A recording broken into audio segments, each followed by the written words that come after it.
Ladies and gentlemen, good evening, good afternoon. Sorry for the slight delay. We're ready now to start the final singing session of the Frank Harte Festival. Because things have been delayed so much, there'll be no preamble, we just go straight into it. I have three singers nominated.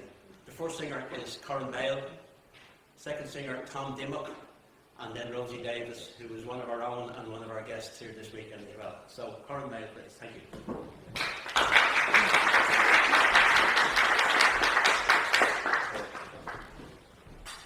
Suitable song for Sunday. They wheeled the coffin down the aisle, the choir boy sweetly sang, the organ played Abide With Me, and one lone church bell rang.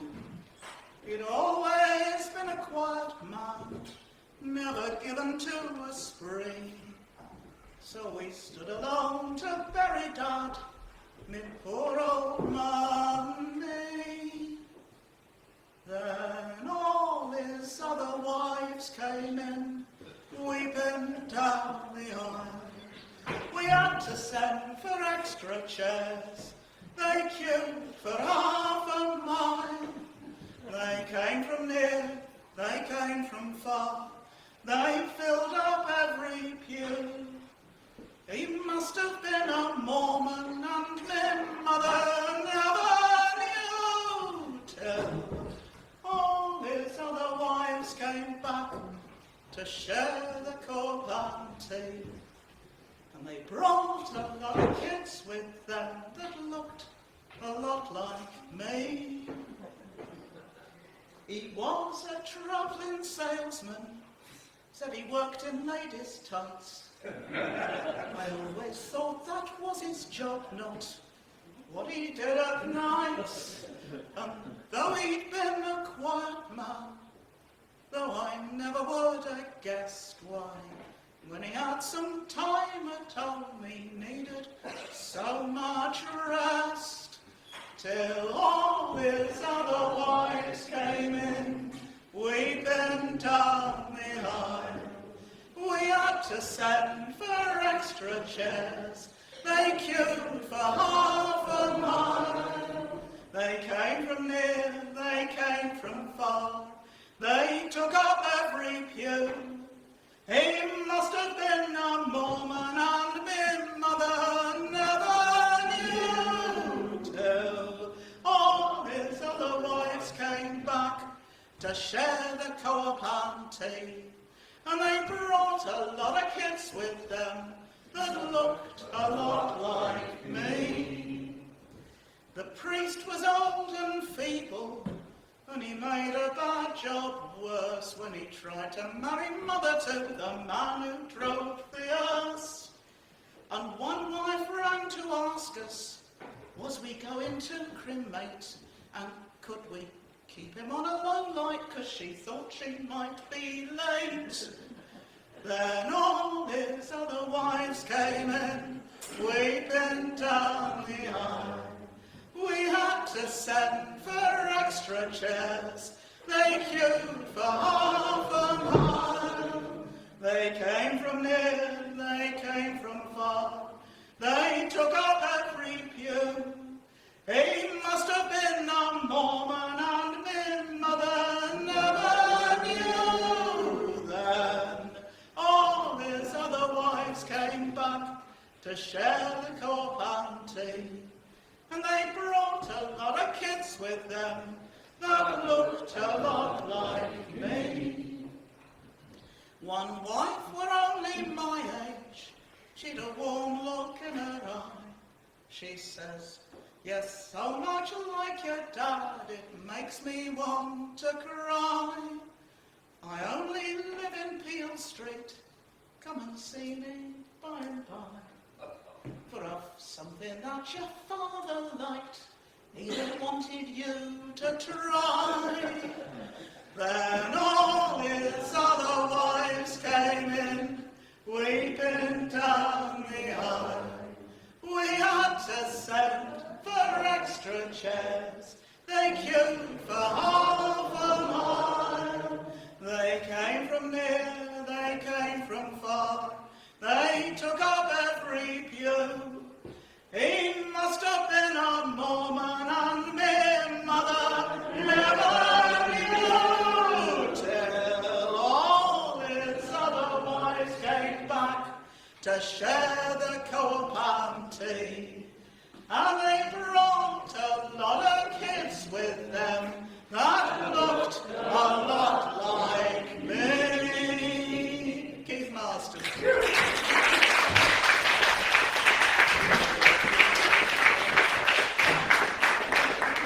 Thank you, Clark. We're going to have Tom Dimmock now from Fife.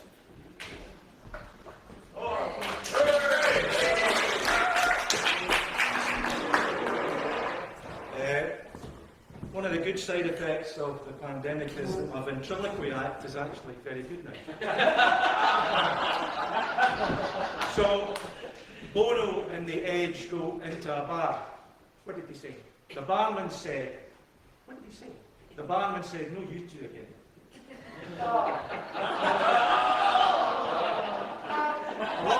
love the idea when you do that, people watch the hand. Now, fear is the mind killer for somebody who doesn't sing very often. So, I know it's not very good, but I've just got a cheating notes and a blanket here with me, a safety blanket. I'll sing you a stave if you'll give your attention. It's nae sang o' pity, it's nae tale o' woe. Nae word about honour or love will I mention, but I'll sing o' a lassie I kent long ago. Nae better than me, and nae worse as money, and what drew me to her's no easy to say. She was coarse, she was hairless, and she was nae a bonny, but she was the star o' the bar in her day. I've stravaged the Royal Mile with her, drinking in style with her, Rose Street fae end to end, often surveyed. Swore and fought in the pubs with her, rolled in the dubs with her, cards, money, subs to her, never repaid. Nae better than naes, and nae worse as money, and what drew me to her's no easy to say. She was coarse, she was hairless, and she was nae that bonny, but she was the star o' the bar in her day. O ye lads wi' young lassies, remember love passes, and all your breath dreams are like straws in the wind. Better ye not sit down wi' ye, sing a fine tune wi' ye, pass the glass round wi' ye, drink ourselves blind. Nae better than naes, and nae worse as money, and what drew me to her, it's no easy to say. She was coarse, she was hairless, and she was nae a bonny, oh, but she was the star of the bar in her day. I must stress that was not autobiographical.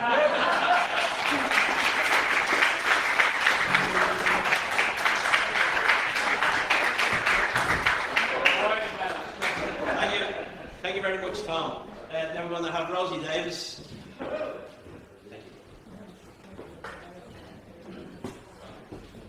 Well, I think we've had too many songs this weekend useful for the tourist board, so this one definitely isn't. Bit of some of what's been happening lately. It's a song that Frank Harte used to sing, and it's a bit of a dark number. In Dublin's fair city, in Dublin's fair town, in Dublin's fair city,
she heard through the morning the sound of a bell.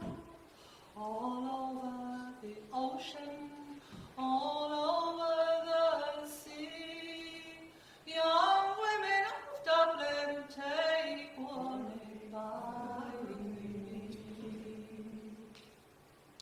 Oh sailor, pray spare me my life, as out of his pocket he took a sharp knife, and he cut her and tore her, and sliced her in three, and he laid his poor Mary 'neath an evergreen tree. Oh, green grows the laurel, and red grows the rose, and the raven will follow wherever he goes, and a cloud will hang over his murderer's head. May he never rest easy now that Mary is dead.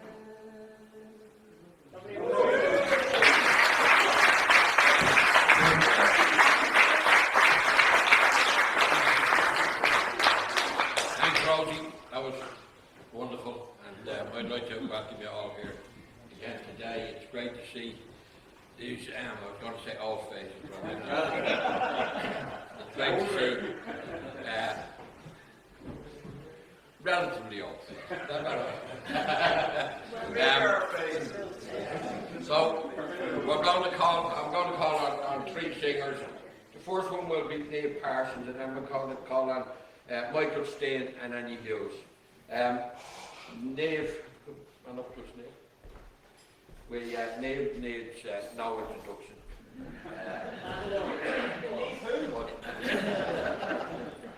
Niamh has been singing around these parts, and particularly in the Golding, she was a little girl. Yeah. We won't tell him here. but it's not- 81, 82. Last Thanks.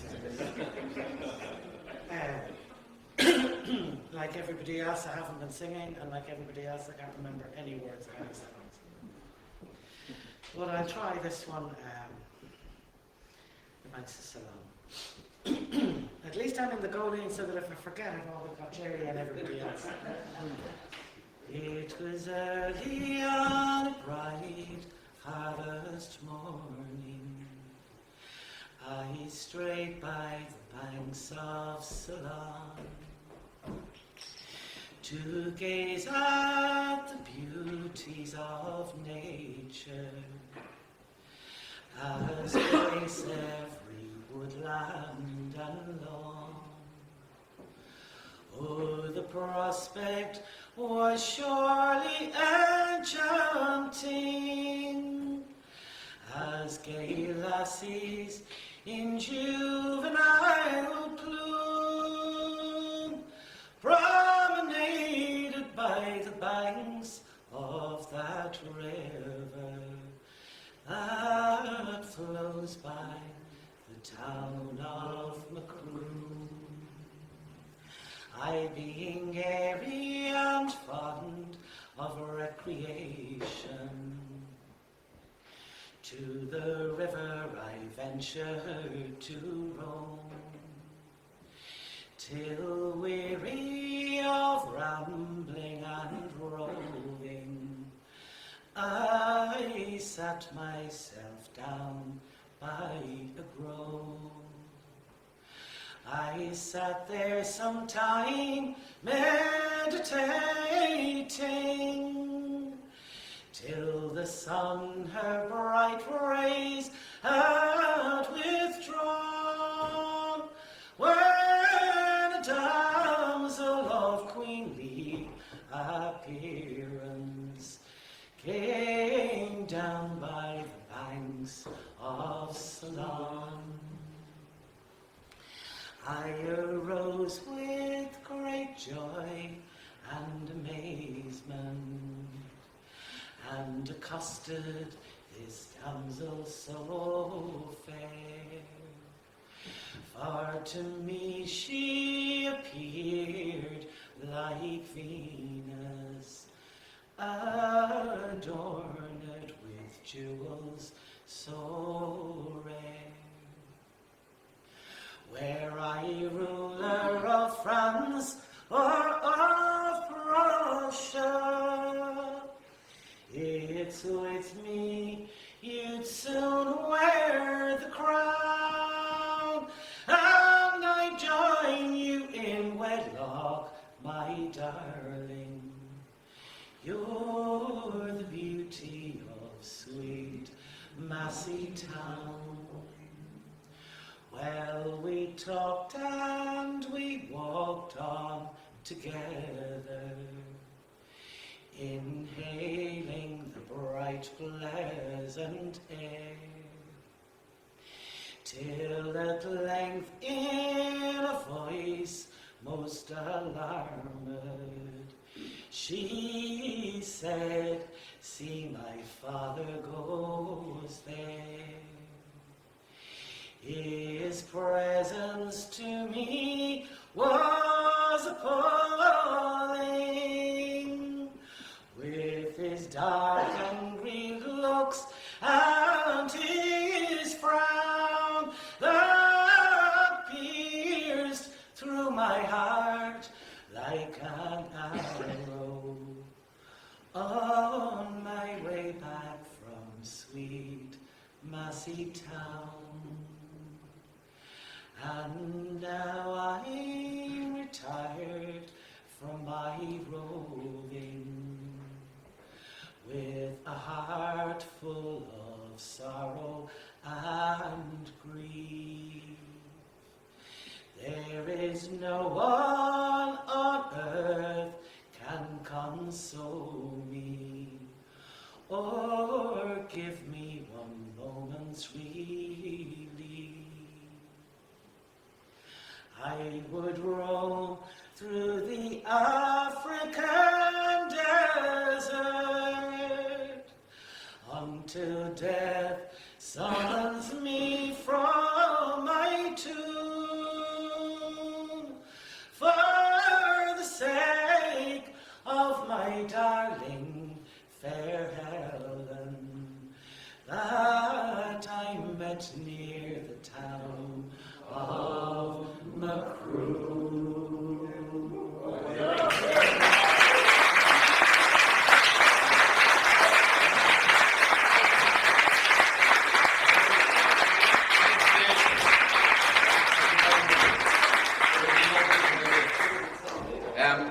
Our next singer will be Michael Stein. Michael Stein is originally from Michigan. Michigan. Welcome. Find traditional singer.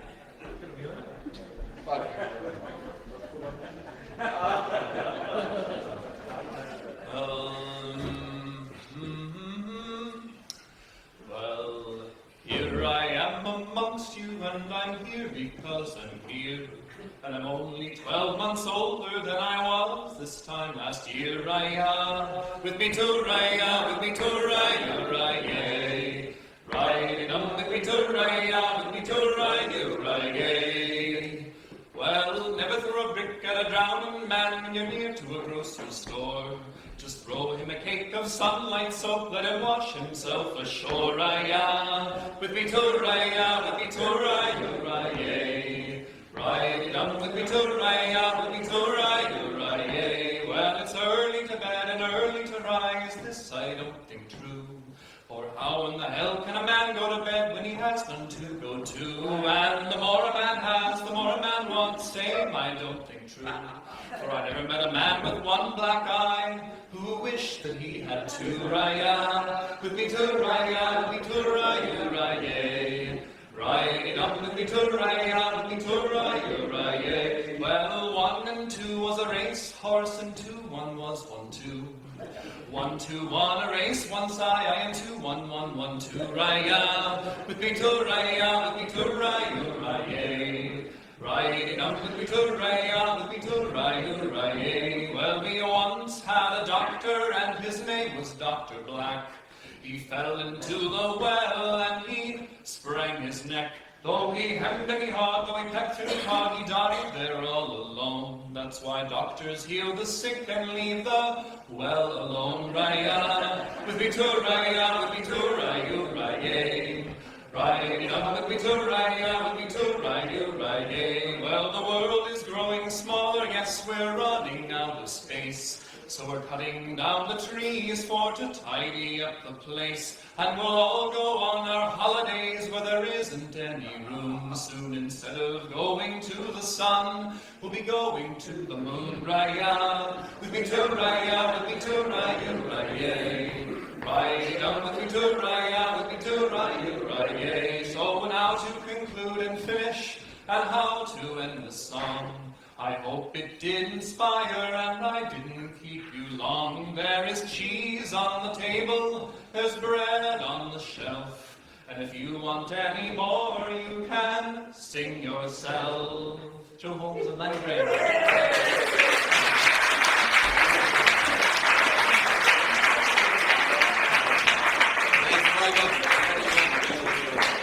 And Annie Hughes. Annie Hughes is a dub, and she's been, I think she's been in the Golden before, but I've seen you in the Larrys as well. Yeah. They're very well. A little bit shorter. How could I live at the top of a mountain with no money in my pocket and no gold for to count it?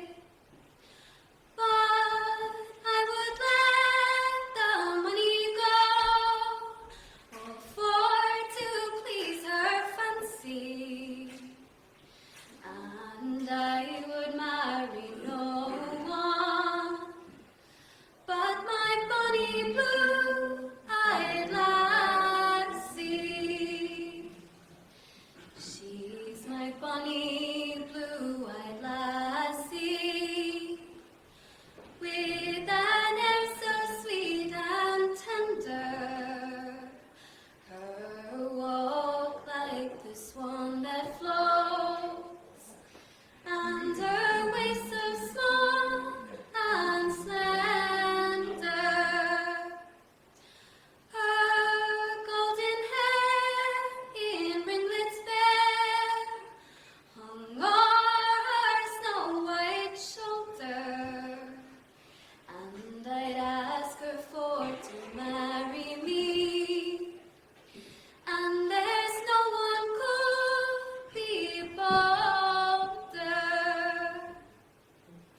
Some people say that she's very low in station, and other people say she'll be the cause of my ruination. But let them all say what they will, to me she will prove constant still, till the day that I die. She'll be my own lovely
Tom Finn first, Mary O'Connor, and then Tony Fitzpatrick.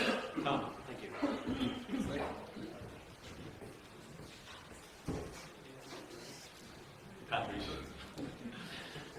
I'll give you a Dominic Bean song, and it's a song called The Sodding, and it's kind of, I suppose, an irreverent and a comical look at Dublin funerals back in the day. We ever above at the last Devon bend, oh, when the wind cut your face, and the rain wouldn't end, and the corpses stood up, and they gave 3 hurrahs, for they thought you were coming to join them at last. Well, I'll tell you no lie, though that cemetery sleeps, it always be Jesus fills me with the creeps, especially when up to a sodding I roam, and a voice somewhere whispers, you're not going home.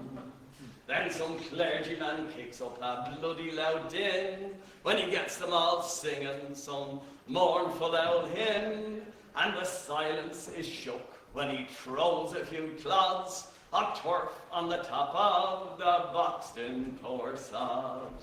Then it's out with the hankies and drying of eyes. I loved them, adored them, all bloody lies. They think they'll not quick enough be from the joint to get to the Brian Baru bar for a pint. When they're small ones and large ones, they're greedy old things. Some hypocrite says, now he'd like us to sing. A man of the world, sure he'd think nothing wrong if we cheered ourselves up with the bar of the song. Then the widow she manfully tails off her cant. I'm sure that it's what Johnny would want. And although she controls every muscle of the bitch, her feet below table are starting to twitch.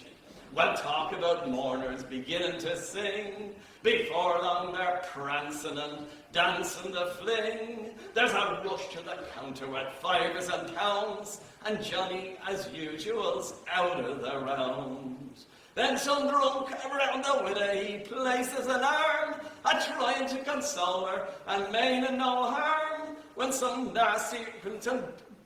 some drunken relation made brave on the stout, into the street he invites the man out. Well, the widow she screams to get in on the act.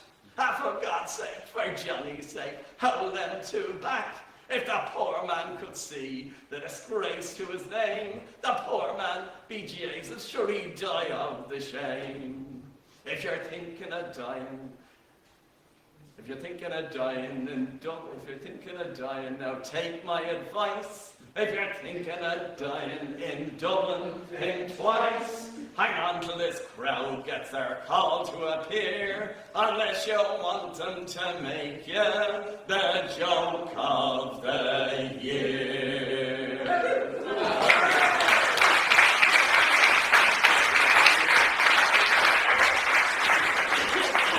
Thank you, Tom. Mary O'Connor. If anyone was watching the Singing Rocket Tour this morning, we got a lovely performance from Mary.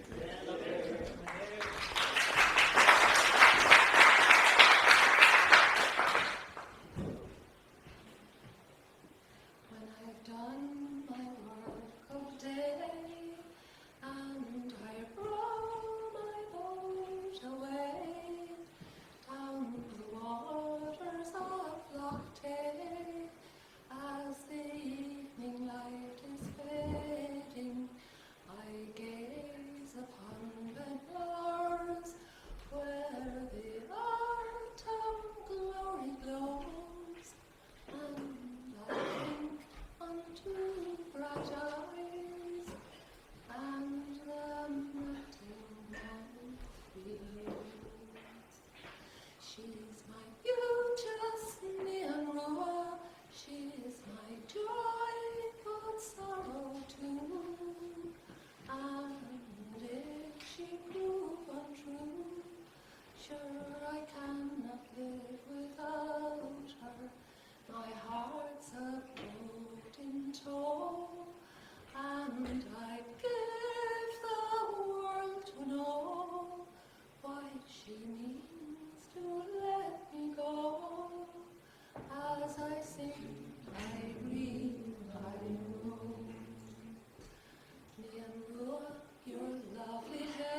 the fairies sing are like songs she sings at milking.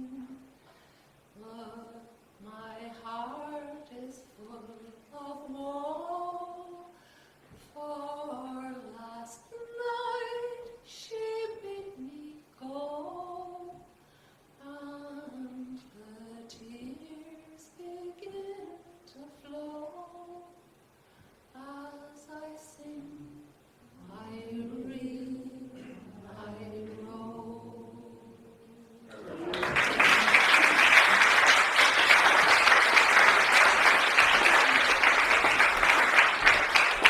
Thank you very much, Mary. Tony Fitzpatrick, please.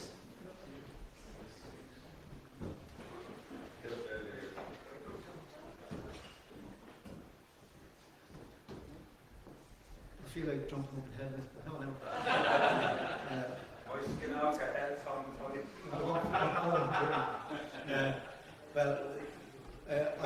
I fell into the company of a Dundee last summer. I haven't fallen out of it yet. Right?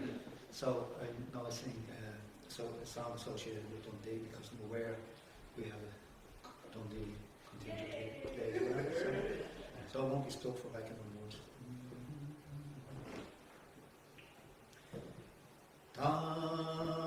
Dundee once more.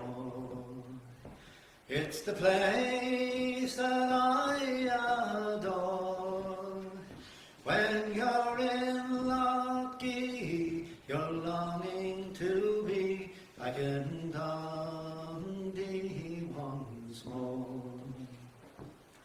Oh, the berry fields once more. Oh, those berry fields once more. When you're in Blairgowrie, you're longing to be back in Dundee once more. Oh, the whalers once more, me boys. Oh, the whalers once more. When you're in that Baltic Sea, you're longing to be back in Dundee once more.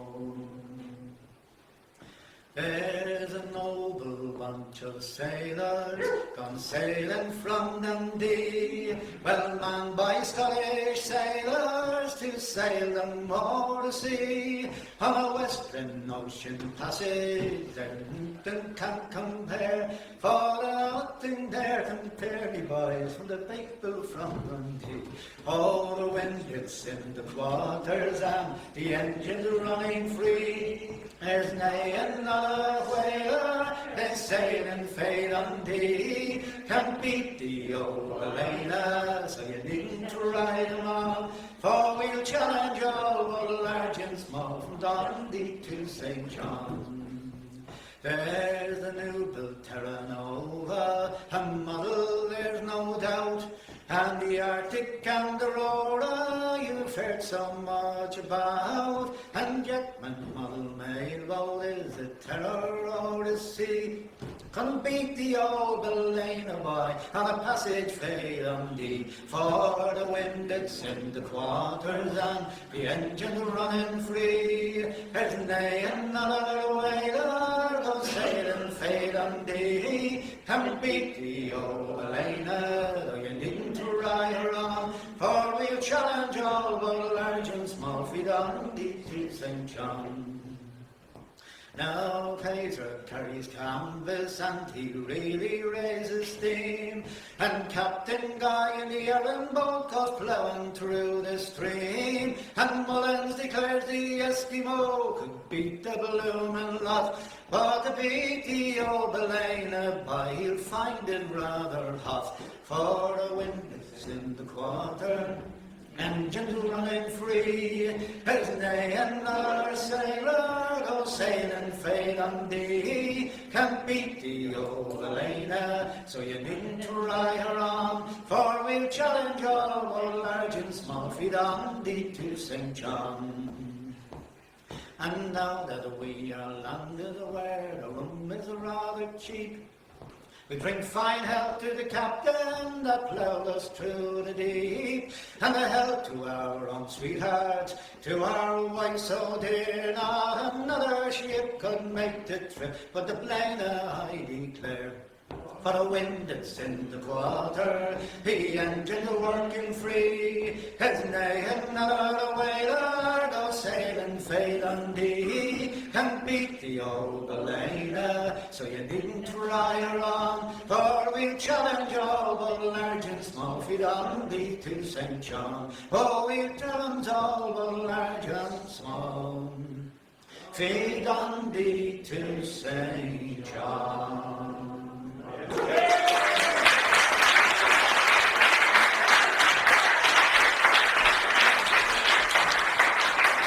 Thanks, Tony. It gives me great pleasure to introduce George Henderson. George Henderson has been hanging around and singing the same for a long time, and we're not fed up with you yet, George. And we'll bring him up here to sing. And after George, we're going to have Anne Lamb and Amy Moore. Sit, George.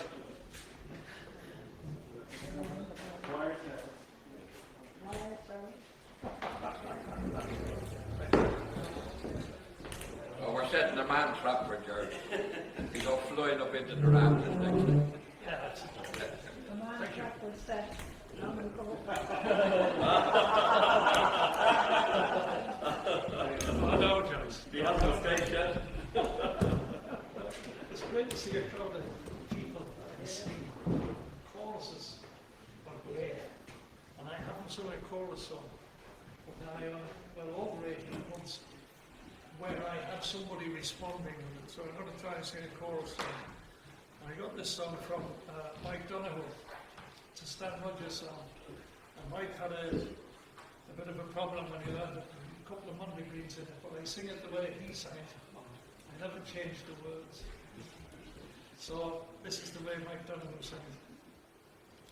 If I can remember it, because I only just thought of it 5 minutes ago. I haven't sung it since Ballybom in 2020. Oh, the year was 1771, and I wish I was in Shamrock now. A letter of marque come from the king, to the scummiest vessel you've ever seen, God damn them all. I was told we'd sail the sea for American gold, we'd fire no gun, shed no tears, but I'm a broken man on a Halifax pier, the last of Barrett's privateers. Old Elsie Barrett, he cried the town, and I wish I was in Shamrock now. For 20 brave lads, all fishermen who would serve with Barrett as the Antelope's crew, God damn them all. I was told we'd sail the sea for American gold, we'd fire no guns, shed no tears, but I'm a broken man on a Halifax pier, the last of Ireland's privateers. Well, the Antelope sloop was a sickening sight, and I wish I was in Shamrock now. She'd a list to the port, her sails in rags, the mate in the scuppers, staggers and jags, God damn them all. I was told we'd sail the sea for American gold, and we'd fire no guns, shed no tears. I'm a broken man on a Halifax pier, the last of Barrett's privateers. Well, on the King's birthday we put to sea. I wish I was in Shamrock now. For 91 days to Montego Bay, we were pumping like madmen all of the way, God damn them all. I was told we'd sail the sea for American gold, we'd fire no guns, shed no tears, But I'm a broken man on a Halifax pier, the last of Irish privateers. Well, on the 93rd day we sailed again, and I wish I was in Sharrock now, when a bloody great Yankee hove in sight, with our cracked 4-pounders we made to fight, God damn them all. I was told we'd sail the seas for American gold, and we fired no guns, shed no tears, but I'm a broken man on the Halifax pier, the last of Barrett's privateers. Well, the Yankee was laid down with gold, and I wish I was in Sharrock now.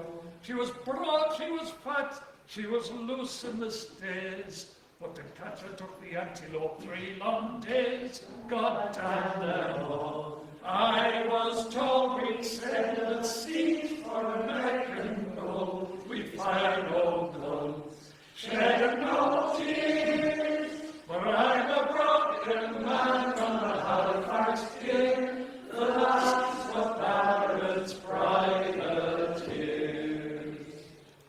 Well, at last we lay just 3 cables away, and I wish I was in Sharrock now. Go on.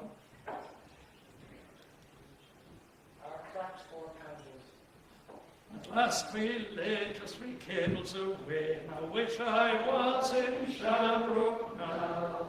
Our cracked 4-pounders made an awful din, but with one fat ball she stove us in. God damn them all. I was told we'd sail the seas for American gold, and we'd find no guns, shed no tears.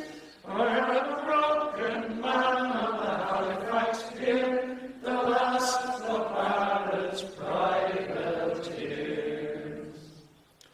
Well, the antelope shook and he pitched on a side, and I wish I was in Sharrock now.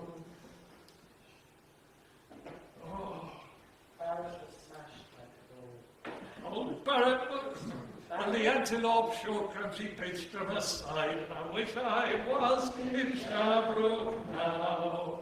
Old Barrett was smashed like a bowl of eggs, and the main truck carried off both of me legs. God damn them all. I was told we'd sail the seas for American gold, and we'd find no guns, shed no tears, but I'm a broken man on a Halifax pier, the last of Barrett's privateers. So here I lie in my 21st year, and I wish that I was in Sharrock now. It's been 6 long years since I sailed away, and just made Halifax yesterday. God damn them all. I was told we'd sail the sea for American gold. We'd fire no guns, shed no tears, for I'm a broken man on the Halifax pier, the last of Barrett's privateers.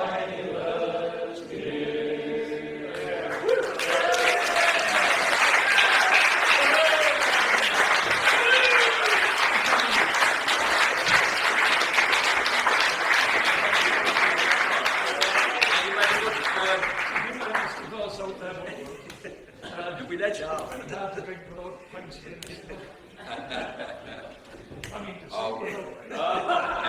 Think it out once again. Okay, George, thank you very much.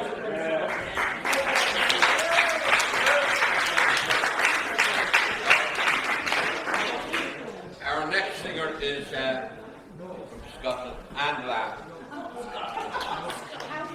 Oh, Durham, yes.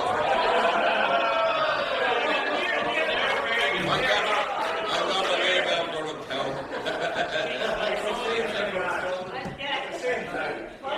We all through about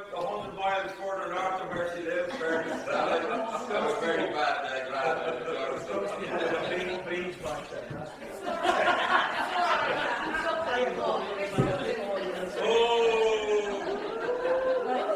This is a song called My Own Darling Boy.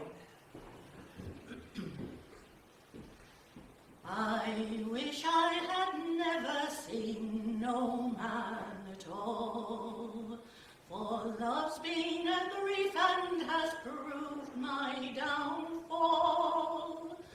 For love's been a grief and a trial to me.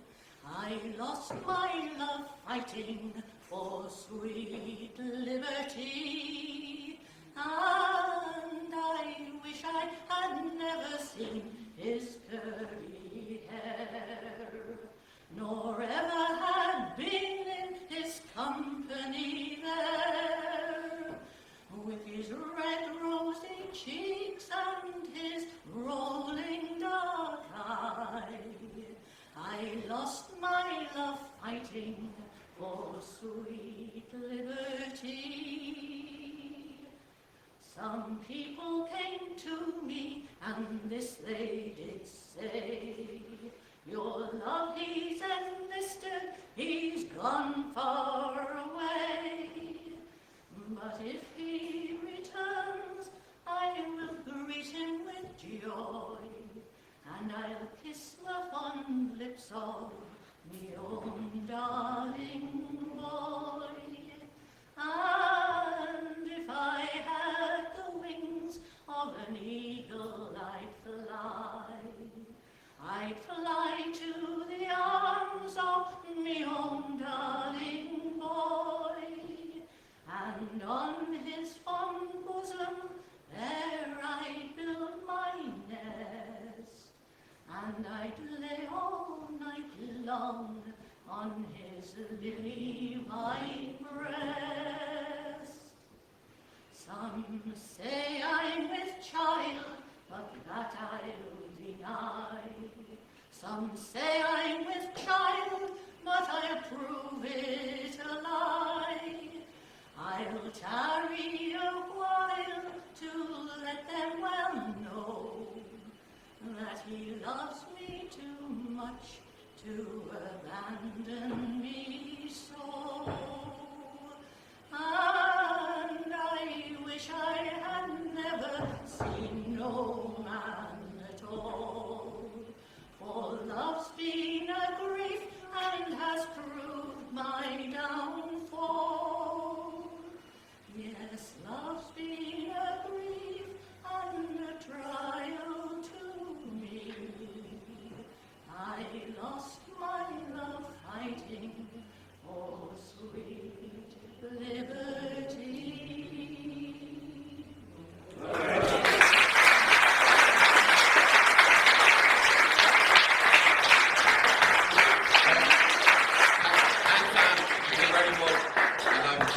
Relocated there. I had a brain freeze. Our next singer is Eamon Hunt. And as Eamon comes up to me, I want to say that Eamon has been involved in the Goalies for quite a number of years. But in the latter years, he's been invaluable helping us with the Frank Harte Festival. The work he does for the wall in the background.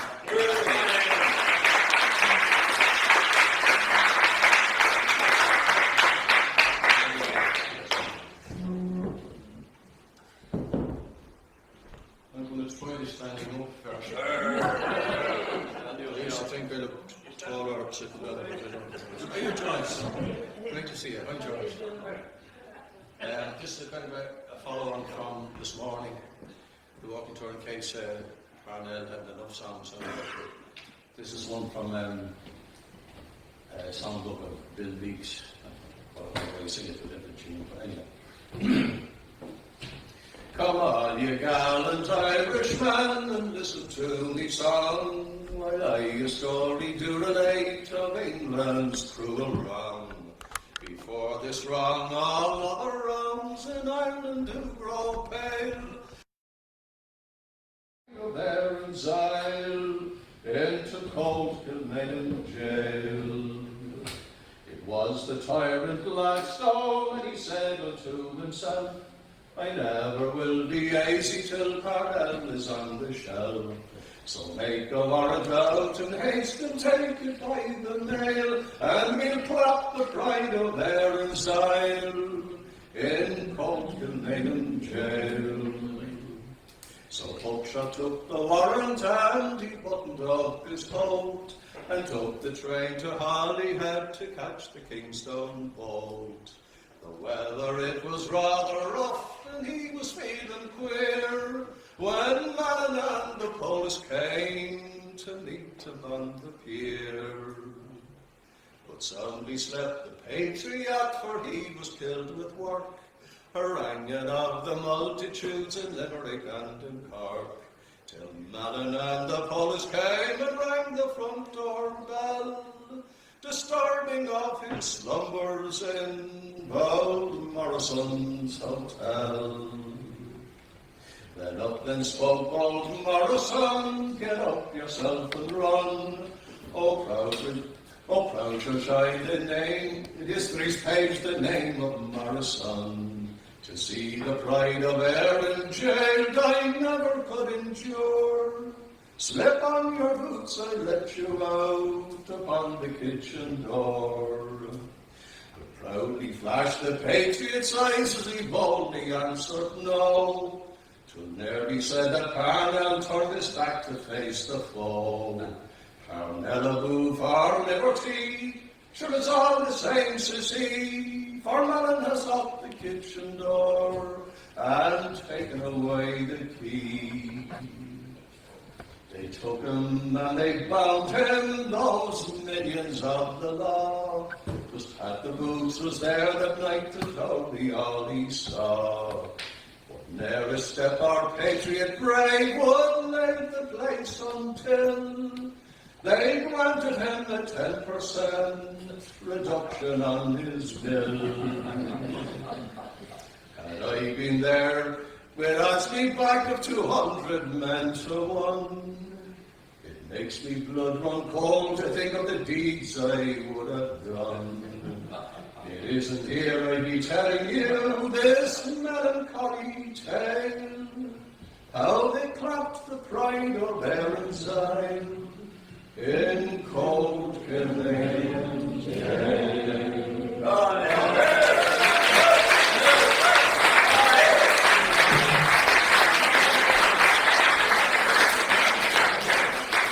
Thank you, Eamon.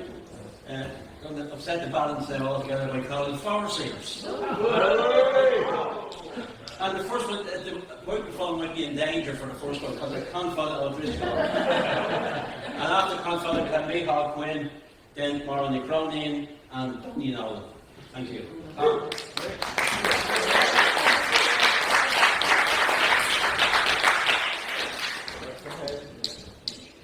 Perfect. Okay.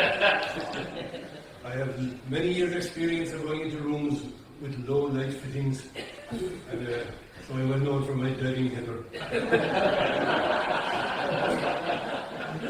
Anyway, it's great to see all these faces here. Torrance and Joyce and all those people, and all the people that saw last night. This is a song called The Hypochondriac. And I met a couple this morning who are of medical background, and I promised, I think I threatened they'll sing this. Come gather round and listen, all you handymen medicinal, with tears your eyes will glisten as you hear my story playing. In the doleful lines that follow, I'll tell of triumphs hollow, as so shamelessly I wallow in my misery and pain.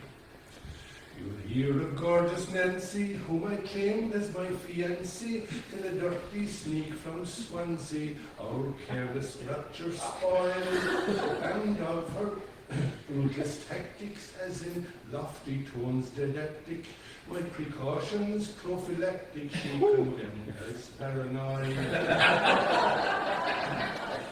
In my youth I read, being curious, those books both true and spurious, which listed things injurious, all ailments great and small, As I scanned those horrors medical in sequence alphabetical, with certainty prophetical, I knew I had them all. Those bacterial marauders respect no nation's borders, as distempers and disorders our bodies do besiege. A mosquito from Bulgaria in search of climate's area, with a tincture of malaria your tender skin may breach. So I'm steadfast and tenacious as I check my glands sebaceous to prevent all ills contagious and forestall bubonic plague. I'm immune to liver fluke, as every day I take my glucose and I watch out for verrucas, typhus, hemorrhoids and AIDS. I'm expert in procedures to avert all fits and seizures. I'll assist all living creatures in their suffering and want. If your mornings are horrendous with delirium tremendous, then the cure I recommend is half a pint of creme de menthe.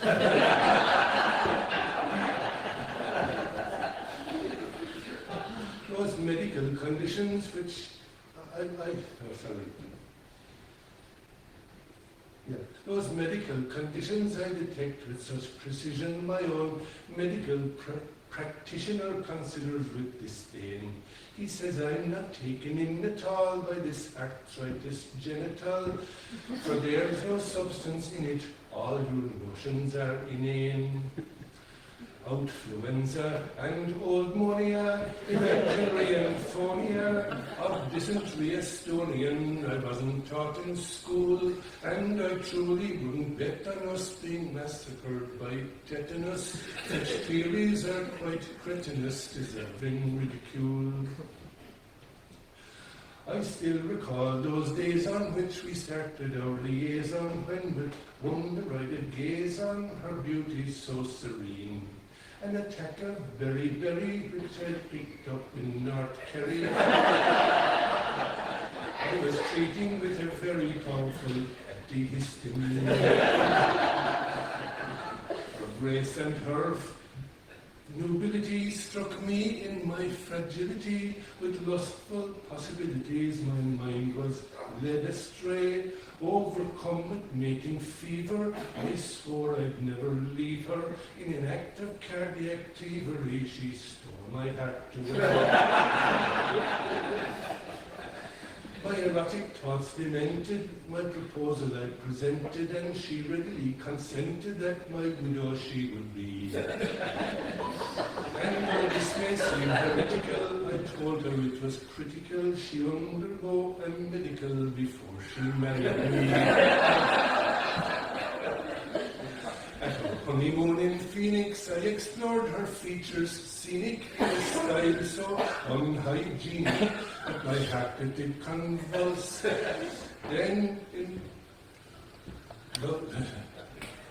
our love we celebrated, and in frenzy fornicated, which severely aggravated my blood pressure and my pulse.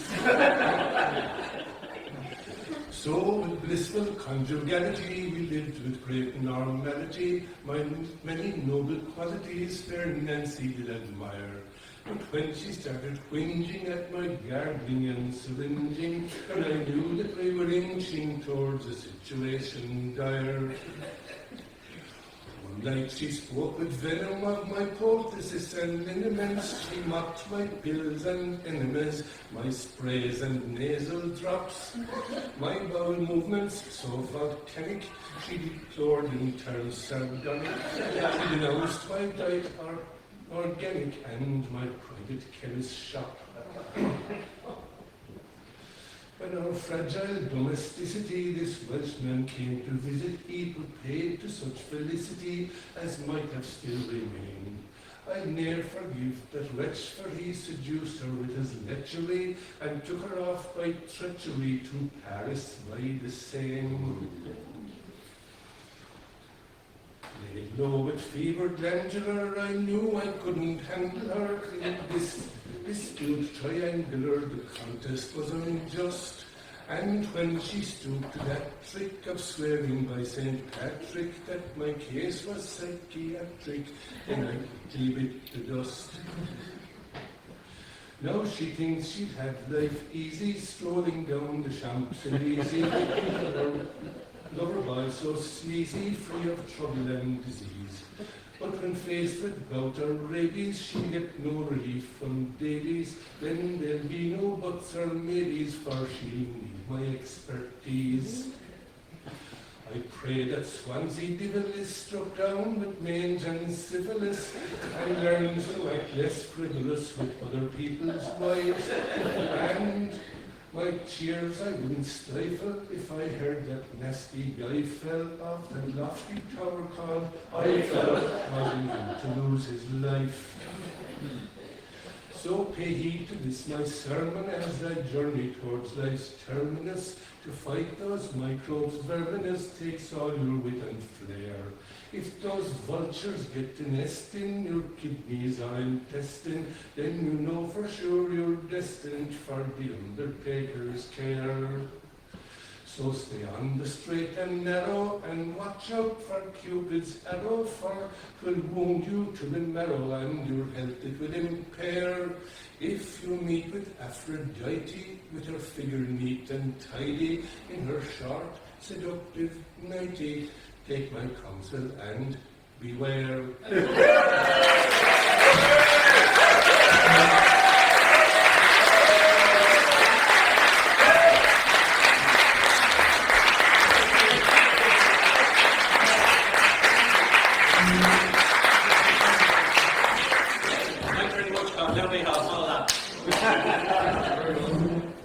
I thought you were my friend. I ended the friendship there. I've thought about it, I've changed my mind entirely what I was going to say. The only way I can follow that is by regressing the balance to the status thing. So this one actually has a body count. Several people injured in the time before antibiotics, so I don't hold too much hope for them as well. There was a girl lived in the north, you'd scarcely find her marrow. She was courted by 9 noblemen on the dewy glens of Yarrow. These 9 young men, they all drank wine as they sat round the table. When the quarrel rose up amongst them, saying we'll fight for her on Yarrow. Our father had a young bride, 'twas said she loved him dearly. She dressed him up in nobleman's clothes to fight for her on Yarrow. There were 3 withdrew, 3 more he slew, and 3 wounded sorely, till our false brother John from behind the tree, he slew him with an arrow. Go home, you false young man, and tell your sister Sarah that all of John lies dead and done on the dewy glens of Yarrow. Her hair it hung 3/4 long, the colour of it was yellow, She tied it round her waist so small and carried him home to the arrow. Oh, Father dear, dig me a grave, dig it deep and narrow. My true love died for me today. I'll die for him tomorrow. Oh, daughter dear, dry up your tears. Think no more on sorrow, for I'll wed thee to a higher degree, and you're good, my John from Yarrow. Oh, Father dear, you have 7 sons, and you may wed them all tomorrow, but no fairer flower has ever bloomed than the one who slew on Yarrow.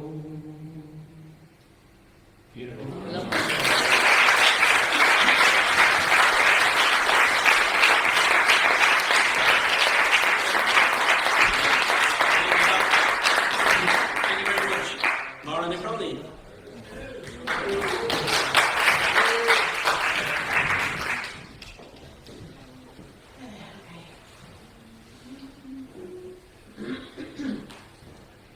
I haven't sung this in about 2 years. It'll be another disaster.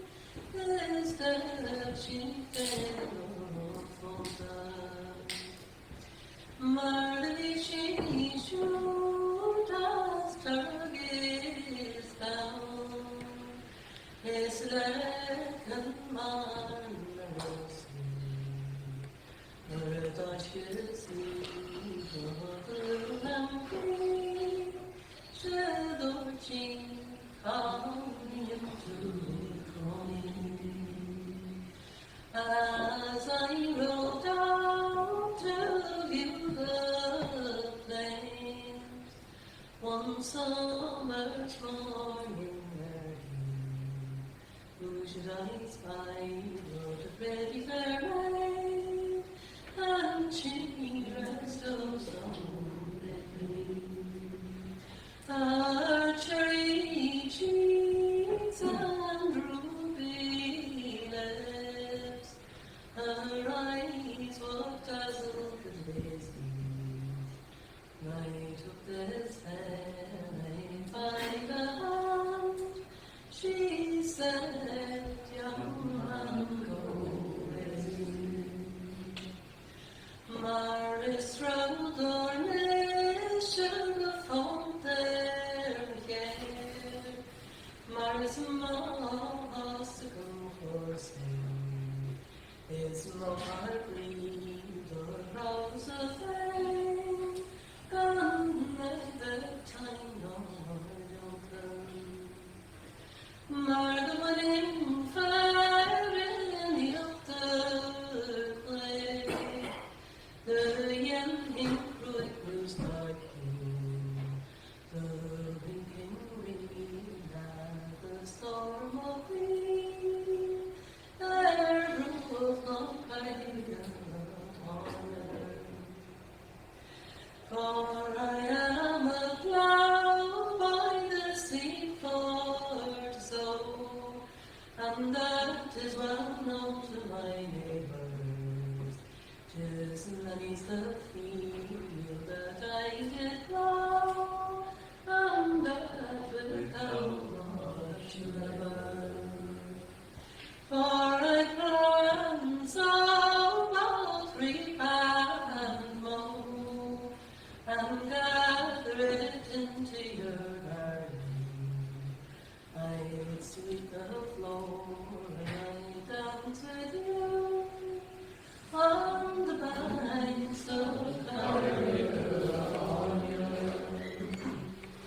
Though nothing falling that should owe, my mouth on a flecking border, of his comes from a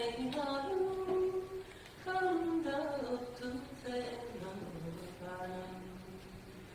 oh, blessed so Lamb, is wisdom in her sorrow, is me the wonder of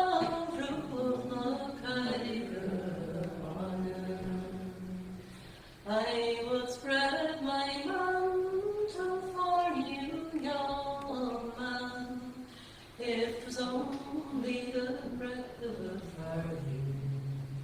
I thought your mind was as good as your heart, of course 'tis you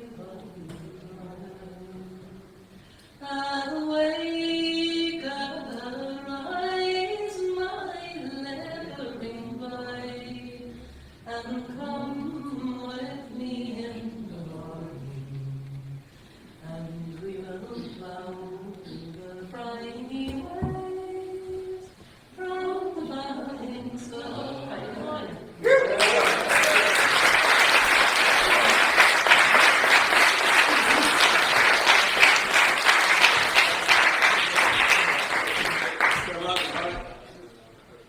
Don't you know them? I don't know quite where it's the way.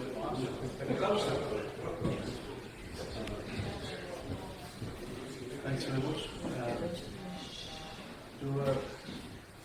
This is a composition of Gary Rackman's again. It sees there's a wild blackberry from the store. I'm an old man now, my head is grey, my bones are tattooed. Come sit yourself down there a while, and I soon will tell to you of the fine young man that once I was in days of long ago, when I picked the wild blackberries in the hills around the stall.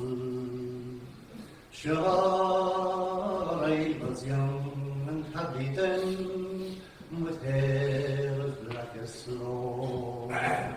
We wore no shoes in summertime, as we laughed in the winter snows. I stood tall and straight, as I now relate, but the years have taken their toll since I picked the wild blackberries in the hills around the stall. I fished for sea trout in that lovely silver river fell, and from Foley's orchard I confess, sweet apples we did steal. I felt pinch of tongue on an autumn morn, from the Smyrna to Mount Cole, as I picked the wild blackberries in the hills around the stall.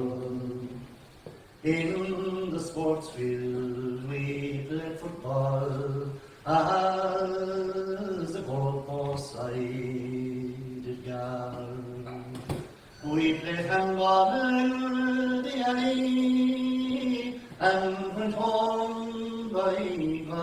Donald. In the parson's war I of time stood, and my first kiss there I stole, as I picked the wild blackberries in the hills around Bristol. From Ballygren and Twinchurch spires I see rising from the square, and the castle stands defiantly beside that river fair. The island race calls to the west, once more I now behold, as I pick the wild blackberries in the hills around Bristol. So there you have it, that's my tale from Australia's sunny clime. At the fire of memories I'll warm, if God will grant me time, o'er swirling tide and ocean wide will fly my errant soul to where I picked the wild blackberries in the hills around Bristol.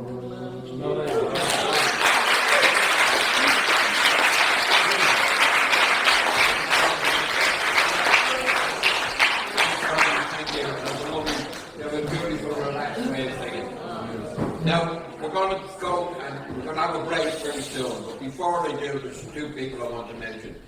Dermot Hannigan has been he's been on the Frank Harte Festival for a while, and he's been an immense help to us in organising the festival and everything that goes on around it, particularly in the social media and he can't be here tonight or this evening because he's on baby care duty.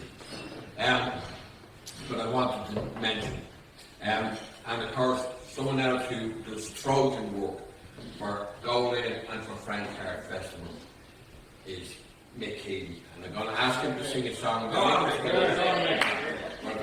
to have a break. Mick does a huge amount of work. He's often not stuck on the desk, and he rarely gets called up to sing. But we want to make a special appeal to give the song there.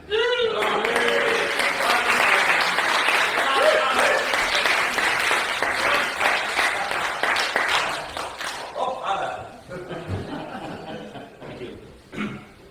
You see, don't talk.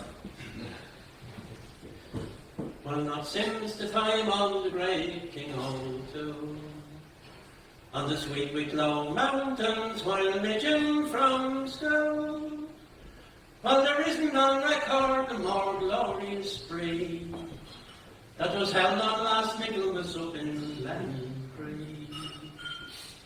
'Twas the wedding of Larry McGrain, he got buckled to Julia Manshane, from Mount Kenya to Petticoat Lane, there was road hunters up in Glencree. Well, the bridegroom came riding horseback on the mule. He brought Fagin the fiddler up from Ranco. Then he Murphy the piper, he couldn't be found. And Sir Mounty Shagas was released from the pound. The messenger Pumpy Bang Casey, he was deaf, dumb, blind, bothered and lazy, and the night being dark, cold and hazy, so we all smelled our way to Glencree. 'Twould be a difficult thing to name all that was there, as to count the pickpockets in Donnybrook Fair, and the most being strangers to both me and you. But for fear you'd be jealous, I'll name you a few. We a minor one, Nicky Malone, sir. He kept a thundering great mind of his own, sir. It was made up of lovely freestone, sir, in the diggings above in Glencree. With a village schoolmaster out, Snuffy Bob Mac, 24 stone cutters from Sweet Ballybrack, and Mickey McLaughlin came up from Lochbray, where he kept an each evening for selling gold's way. With a thundering squad of the Roonies, and the Kellys came in with the Coonies, and the Mulligans came in with the Moonies, to the wedding of Glencree. You'll be anxious to know how we fared out for grub. Well, we'd lashings of beef that was reared on the bone, and the mutton was found before it was lost by some of the boys o'er the Herringbone Cross. For His Highness the Public Recorder gave some of them go-boys an order, leave of absence to cross o'er the border on a 7-year trip to Glencree. Well, we killed an old thing we found lying in the ditch, and each of the company took a whole flinch. There was tumbling lumpers of daily baked bread, and mock turtle soup that was made of pig's head. We had dumplings and buttermilk buns, sir, and the cabbage in came there in tons, sir, and we ate it sure made a home, sir, in the meadows that bloom round Glencree.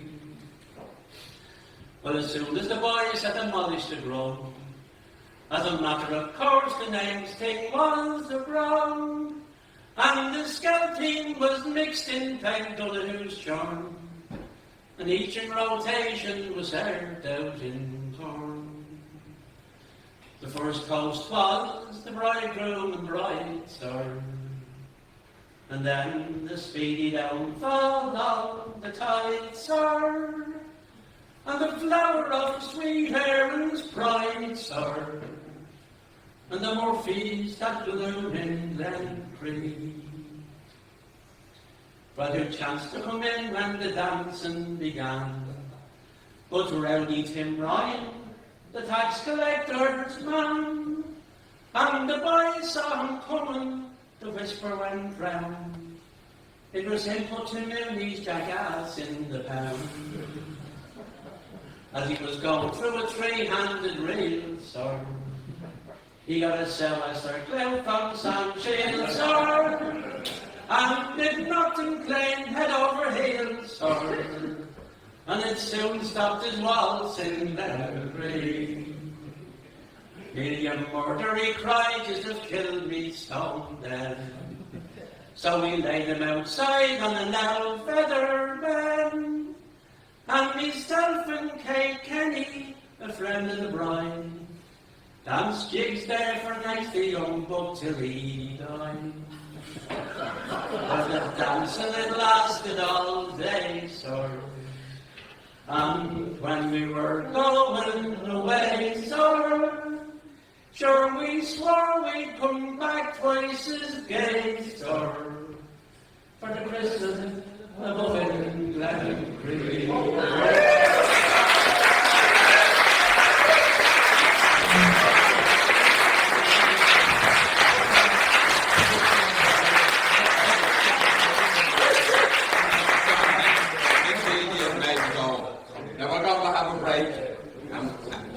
Right after I ring the bell, and then would people bring their empty glasses up to the bar to help out the barman, and the morning myself and Mick are going around during the break taking names. Okay, so.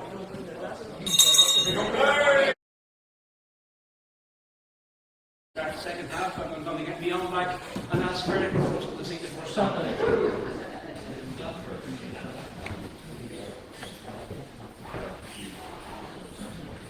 Okay, I'm going to stand up a little bit. I've been asked to sing a song that I wrote a couple of during the year, during the pandemic. So it's a comic song, and it's about Irish place names. And the last word in each verse is a place or a locality, and it's a play on the names of the cities. And I was asked how we have, there's a town called, in Ireland called Dublin, and there's another one called Manowar. Manowar, it's a location, a locality up in North County Dublin. We got a card again. And Manowar, both those places, Jockey and Manowar, they got their names because in that locality there was a tavern of that name going back a while ago. I think Jockey, the pub is still there, but I don't think that it's a hotel now first. Hotel. But I don't think Manowar is there. Is it? Yes. Oh, yes, it is. So the idea of the song is to bring certain people or certain things to these areas, right? And it's sort of, it's a song. Oh, me mock was a licensed haulier. She moonlighted in a taxi too. She gallivants all over Ireland from Old Newport to Old Port New. She delivers many strange cargoes. Here are some that may make you smile. She brought walking sticks to lean on and a load of kettles to boil. She had hay for horse and jockey and some fencing for swords. She had a load of buns for ovens and some bedpans for the ward. There were servants going to Nina, some stockings for a toy. There was an anchor for Manowar and a monocle for Ireland's eye. There were donkeys going to play, Paddy Riley to Paddy James stuff. There were conmen going to Selbridge and some divers going down to Muff. There were cynics going to Care and skeptics going to doubt.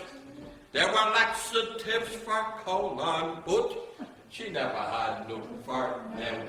She had hay for horse and jockey and some fencing for swords. She had a load of buns for ovens and some bedpans for the ward. There were servants going to Nina, silk stockings for a toy. There was an anchor for Manowar and a monocle for Ireland's eye. There was a fire walker going to Bournefoot, some nudists going to Moon. There was frog legs going to Croak and a coffin going to Tomb. There was hypochondriacs for Piltown, some x-rays to screen. There was a load of wigs to trim and some singers for Goldie. There was hay for horse and jockey and some fencing for swords. There was a load of buns for opens and some bedpans for the ward. There were servants going to Nina, silk stockings for a toy. There was an anchor for Manowar and a monocle for Ireland's eye. There there was a metronome for tempo, politicians for strokes town, there was Tories to kill Britain, and some eider ducks for down. There was rice for a tub of curry, some postman going to knock. There was lubricant to oil gate and young pullets to kill cock. There was hay for Santiago and some fencing for swords. There was a load of buns for ovens and some bedpans for the ward. There were servants going to Nina, some stockings for a toy. There was an anchor for man o' war and a monocle for Ireland's side. Right, that's it.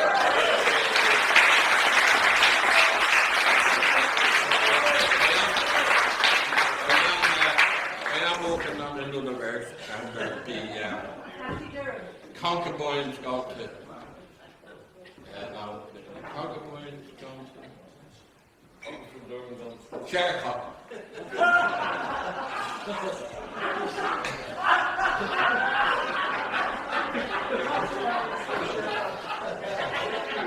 And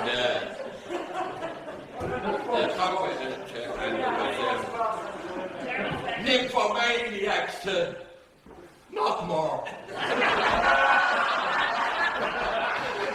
Right, okay, enough of that.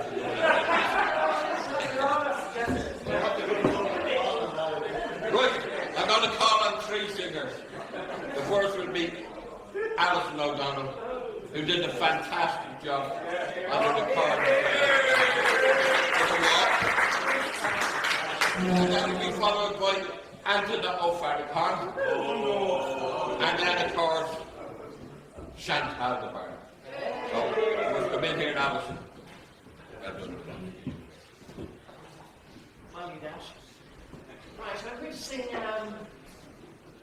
The Hare's Lament, but I like to think of its other title more, The Hare's Dream, because if it's the hare's dream, then of course the hare gets away.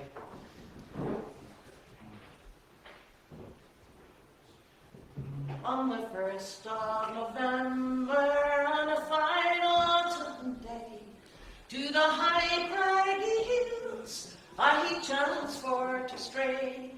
I was feeding on green grass that grows on young ground, when my heart set a-beating by the cry of the hounds. With me right tally-ho, hark-ye over, hi-ho. Hark-ye over, cried the huntsman, hark-ye over, hi-ho. They hunted me up, and they hunted me down. At the loop of the burn, they did me surround. Over highland and lowland, and moorland also. Over hedges and ditches, like the wind I did go in. They right tally-ho, hark-ye over, hi-ho.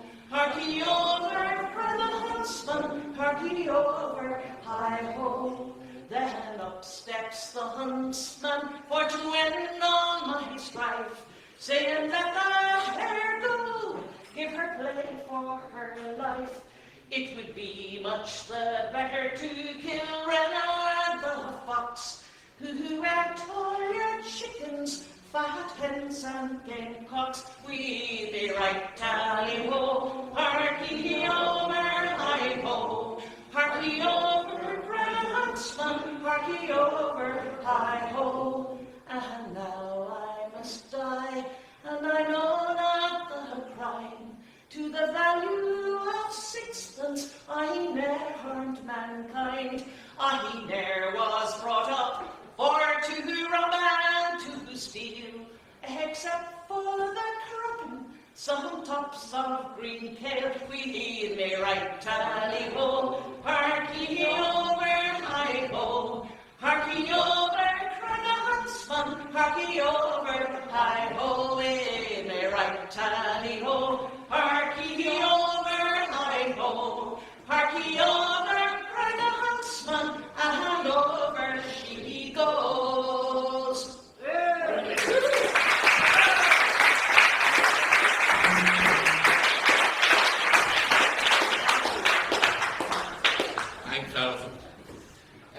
I'm going to call now on member of the committee, Anthony Farrakhan.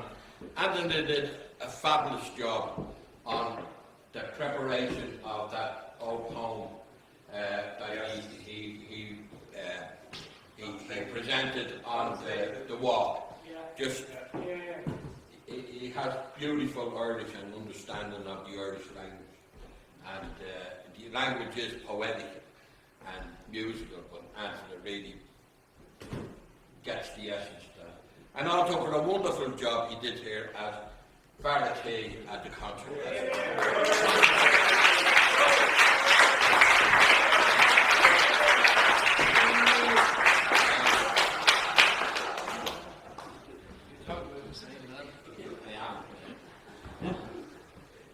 Checks in the post for Thanks, Fergus. Good friend of mine told me the truth on the way in. I was talking too much, and he's probably right. So, I think he is right. No, he's right. No, he's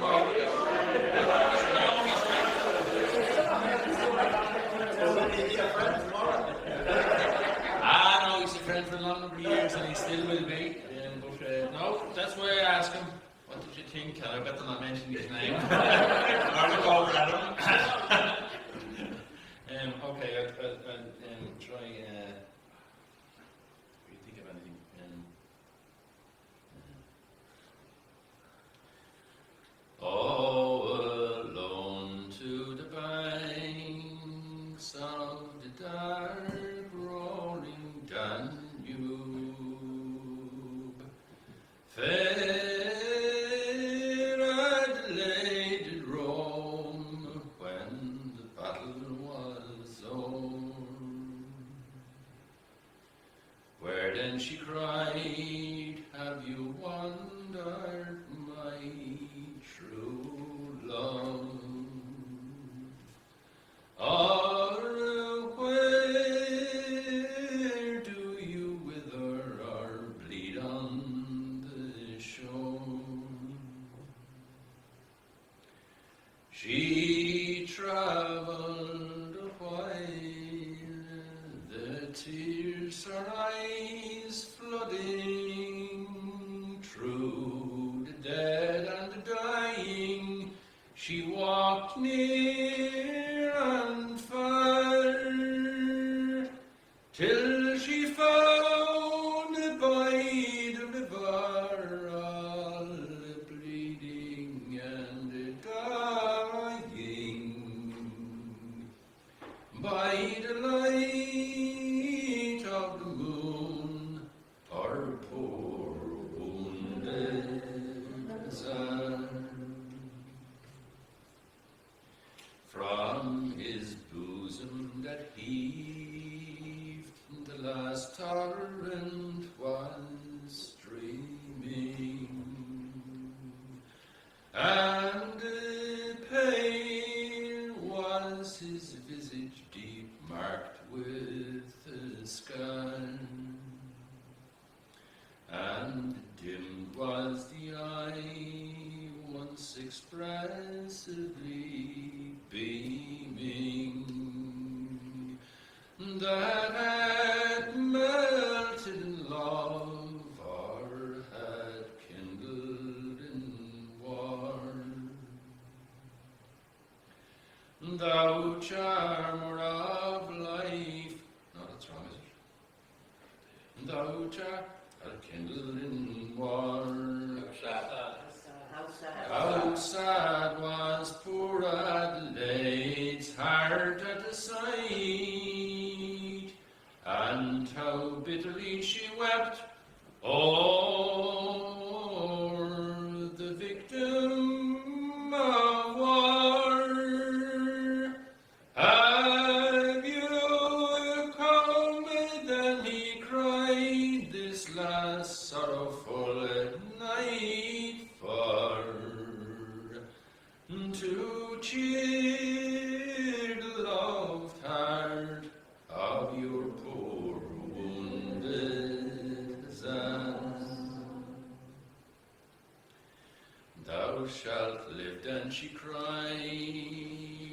man's mercy relieving.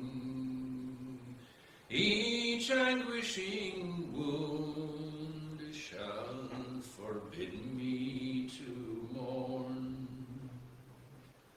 Oh, no, then he cried, for my life is fast fading, and in all light of the morn shall to Henry return. Thou charmer of life, ever tender and true, take my love to my babes, who do await me afar. Then his faltering tongue could scarce bid her adieu when he died in her arms, her poor wounded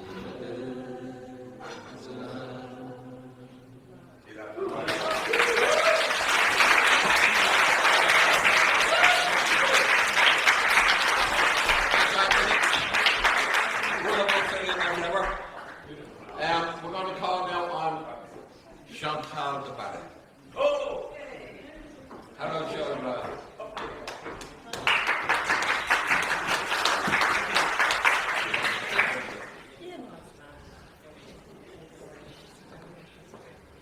Okay, hi everybody. Asking me to follow Anton O'Farrell is wrong in so many ways. I don't know about that yet. But asking him to follow you would be worthwhile. Thank you, Jerry. Okay, I'll give this one a try. Just so good to be back in front of live human beings and see everybody and hear the faces we've seen on Zoom. It's just wonderful and just lovely, and I'm quite emotional. I'll give this a try and see how it goes. Slán is Kaya, oh, Dave Shawa, Kashmoy, Nagar, Nagrave, Nagrua, Nastoj, Nasheya, Naser, Nasua, Nanon, Nanrea, Nadrain, Gongruan. Oh, this growing Chamisha, gone with gone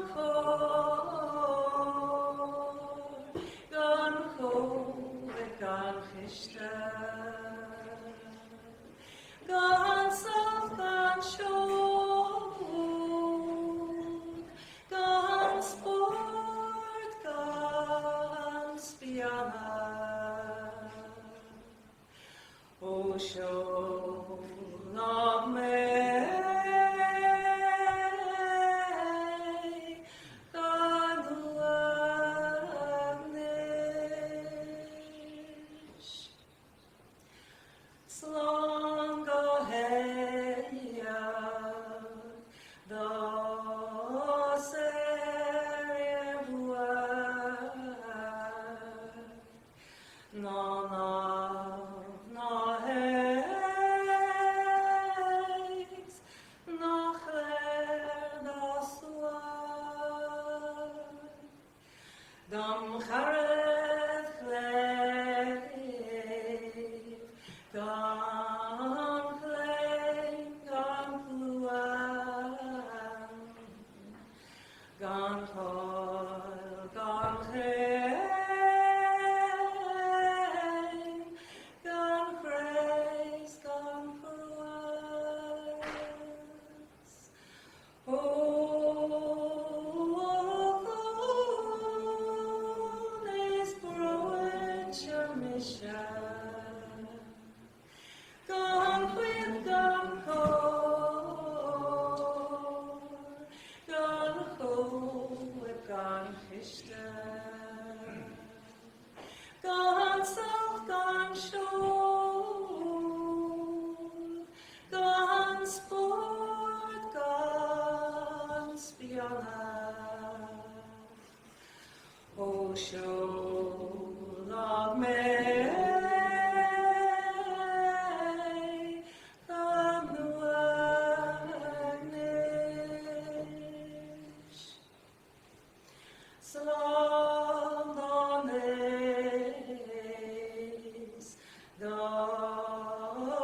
I'm Tony Nolan's wife, but that's just today, usually still way around. I'm not a traditional singer, I just sing a short song because we'll shorten the road after this, I think. So this is just a short song. Rest for a while now, the night is young. The time is short and the road is long. Tell me a story and I'll sing you a song. For tomorrow the road will be calling us on. Don't let your journey be stopped at the start. There are times when your feet must follow your heart. And the faster you travel, the less you will see. And the more that you have, the less you can be. So rest for a while now, the night is young. The time is short and the road is long. Tell me a story, I'll sing you a song. For tomorrow the road will be calling us on. Look for the house with a smile at the door, where we sat round the table and we danced on the floor. We found warmth at the fire and came back for more. Now there's grass on the chimney and a lock on the door. So rest for a while now, the night is young. The time is short and the road is long. Tell me a story, I'll sing you a song. For tomorrow the road will be calling us on. So let the reel have its turn and the song its refrain. And here's to the day that we all meet again. And long may the sun shine wherever you are. But we still need the darkness to show us the stars. So rest for a while now, the night is young. The time is short and the road is long. Tell me a story, I'll sing you a song. For tomorrow the road will be calling us on. Sinead.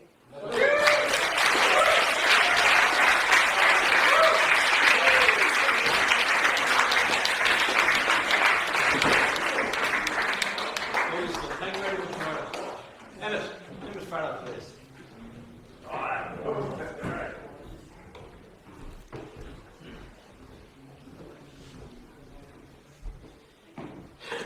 This is very, very high. What does that mean? Stand up the chair.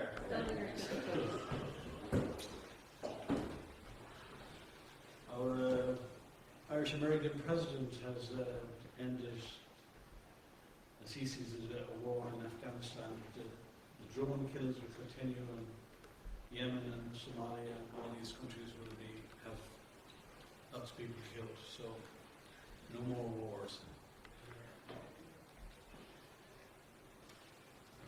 Will you go to Flanders, my Maldio? Will you go to Flanders, my Maldio?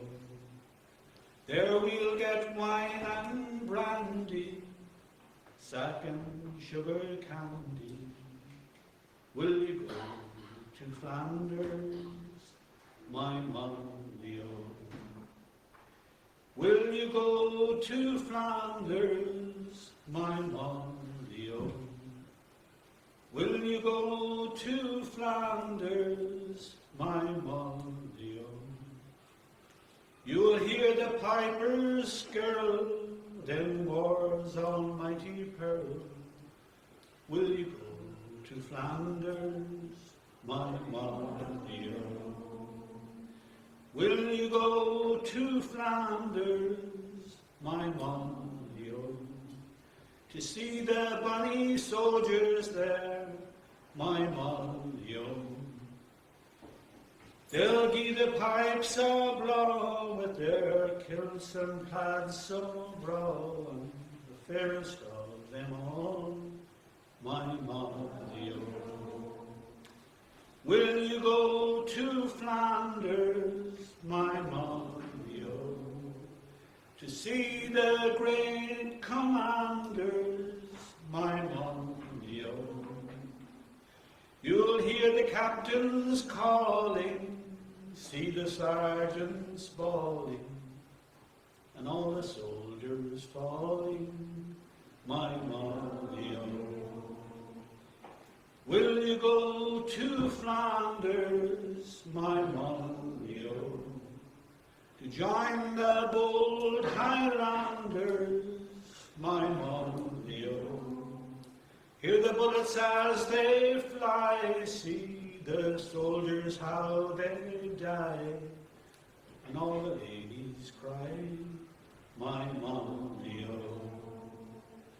Will you go to Flanders, my Monday, oh, to see the great field hospital, my Monday, oh, see the surgeons fill the beds with arms and legs that once were men's? Will you go to Flanders, my Monday, oh? Will you go to Flanders, my Monday, oh? Will you go to Flanders, my Monday, oh? There we'll get wine and brandy, sack and sugar candy. Will you go to Flanders, my Monday, oh?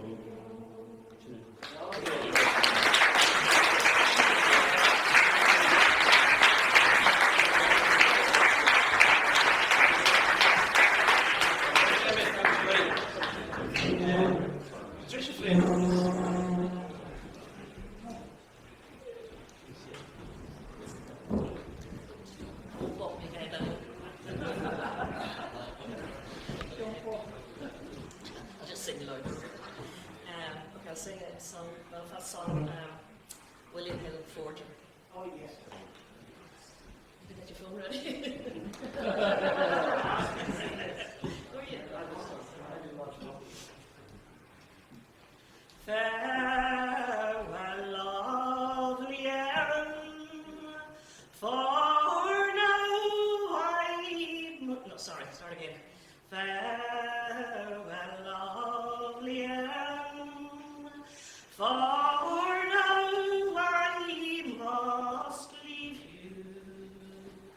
No more on your daisy-clad hills, in wild foreign lands, I am bound for to praise you and speak of your sweet winding rills. My parents, for my welfare, they did their endeavour, as parents they would do for any son. Well, they bound me in my early days to be an engraver, but alas, by that art I am undone. I set the plates for forging notes, and that I'll ne'er deny, drawn upon the bank of Scotland, the company I defied. They traced me to Belfast,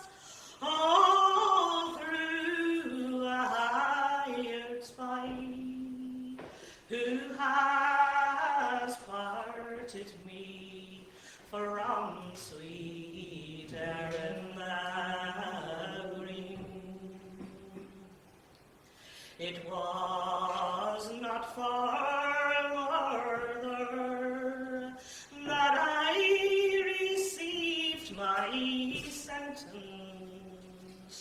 for I ardently loved all mankind. From the naked I clothe, I made thee acquaintance of friendship sincere and sublime. When my enemy assailed me, no dagger I drew. He was of a savage temper, but with a smile I did him subdue. The noble bonds of charity I held all in my view. From my childhood in sweet Erin green, and now from this harbour of commerce and treasure, William Hill, he now bids you farewell. You are the fairest in the north for talent and pleasure, and may peace and goodwill with you dwell.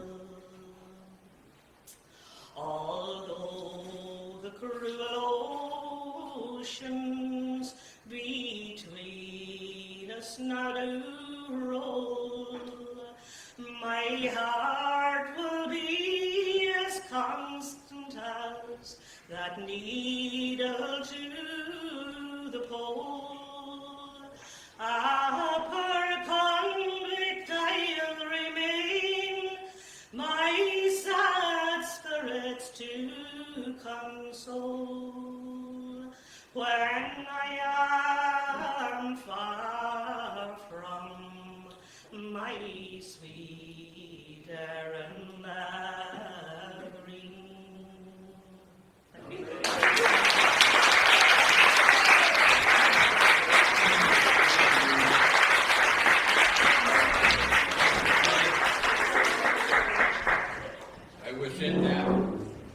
I was in Sydney a number of years ago, and I went to visit the museum there that was built, that was originally the convict, where they had male convicts in.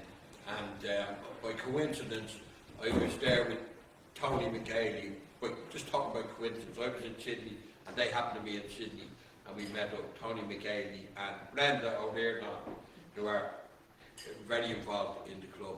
And we went, I brought them to this museum. And we went in, and it was, I won't get into all the details, but anyway, we came into this room on top, a bit like this, at the very top of the building, and there was a perspex screen, and it gave the name of a ship, and a list of all of the convicts that had been sent out. And I recognised the name of the ship. I can't remember the exact name, but I knew that it was William Hill had been taken out on that. Yeah, absolutely. And I looked along and did not find his name. Yeah. Right. Now myself and the three were standing in this room, big as this. And Brenda said to me, "Do you know it?" And I do know the song, but long. So I decided I'd sing it. I stood back.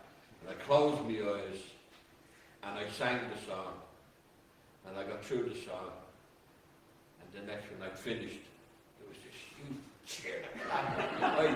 Because when I started singing, people started coming from all sorts of the building, and when I opened my eyes, and the hairs were doing the back. It It was anyway, that's That was Hyde Park Fergus.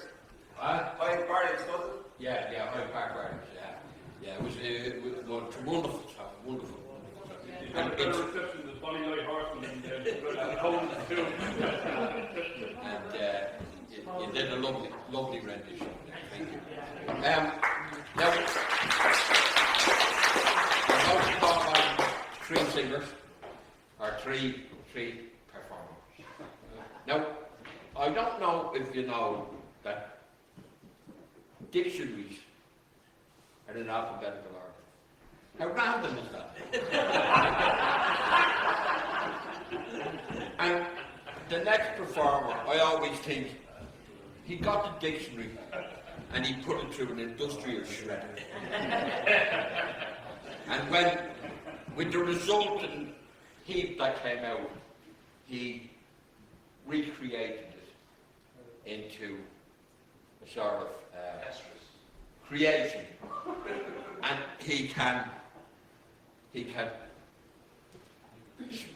just blurt it out at random. And he's going to come up here and explain what he does. Try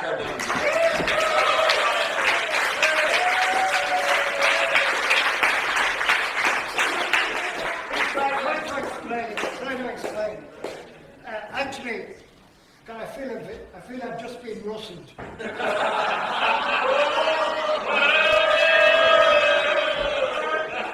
Fergus went far nearer to the truth than is his custom. By total accident, because here's a tragic fact about my life. I spent 8 years producing a dictionary, a massive dictionary of Grattan translating the English and English translating the Grattan. And you might say, Grattan? Never heard of that. Is that some kind of cheese? But no. Grattan was Greek and Latin, you see, were put together. Because I had discovered that there are 29,000 recurring words, word elements in English derived from Greek and Latin. So I decided I would write a dictionary of all these words, all these elements, so that when E.T. returned from outer space, he'd be able to get a really firm grip on the English language. But the tragic thing is that after 8 years of this, and I would think I was heading for the 29,000 entry into the thing. I still have it, by the way, a massive box. I fell asleep. And I tried doing the work again, and I fell asleep. And I realized, my God, if that's the effect it's having on me, what chance will the poor reader have? And I did one of the greatest services to humanity that has ever been done, even by my lofty standards. I put the thing in a box, and it fills the box up to about there. And I put it in the attic behind a locked door, and there it will stay if you behave yourselves until time immemorial. Now that's far better than what I intended. But there are good things about what I intended doing. One, there'll be no singing in it. I can't remember what church. It has a riveting title. The title is And. And you might say, well, that's a terrible title. But it isn't. I mean, and couples, man and wife, all sorts of things, north and south, east and west, bringing things together. And is a lovely word. But the reason that it's there, God, I'll be here all night. The reason I use it for this is because it's the second chapter, the middle chapter, of a saga I wrote called The Fall and Rise of the House of Cool. And it's about Finn McCool and his dad and his son, Oisin. And it covers the whole field. And in the first one, which I'll spare you, I'll also spare you the third one. So we'll bang you there in the middle, you know? Head of the midships, I think is the technical expression. But it's about them and the Fianna, of course. They were all involved in the Fianna, and they were all lovers of skilled fighting and miraculous tricks and poetry. They absolutely loved poetry, every man jack of them, of the Cool family. But at the end of the first one, and maybe it was the kind of impatience that got me putting away the back box of magic in the cupboard, that kind of thing, for being kind to people. I accidentally assassinated Finn McCool at the age of 17. And forgivable if it was me that was 17, but it was him. And I realised at that time was terrible, so I had to bring him back from the dead. So that's the start of the middle chapter called And. Very well.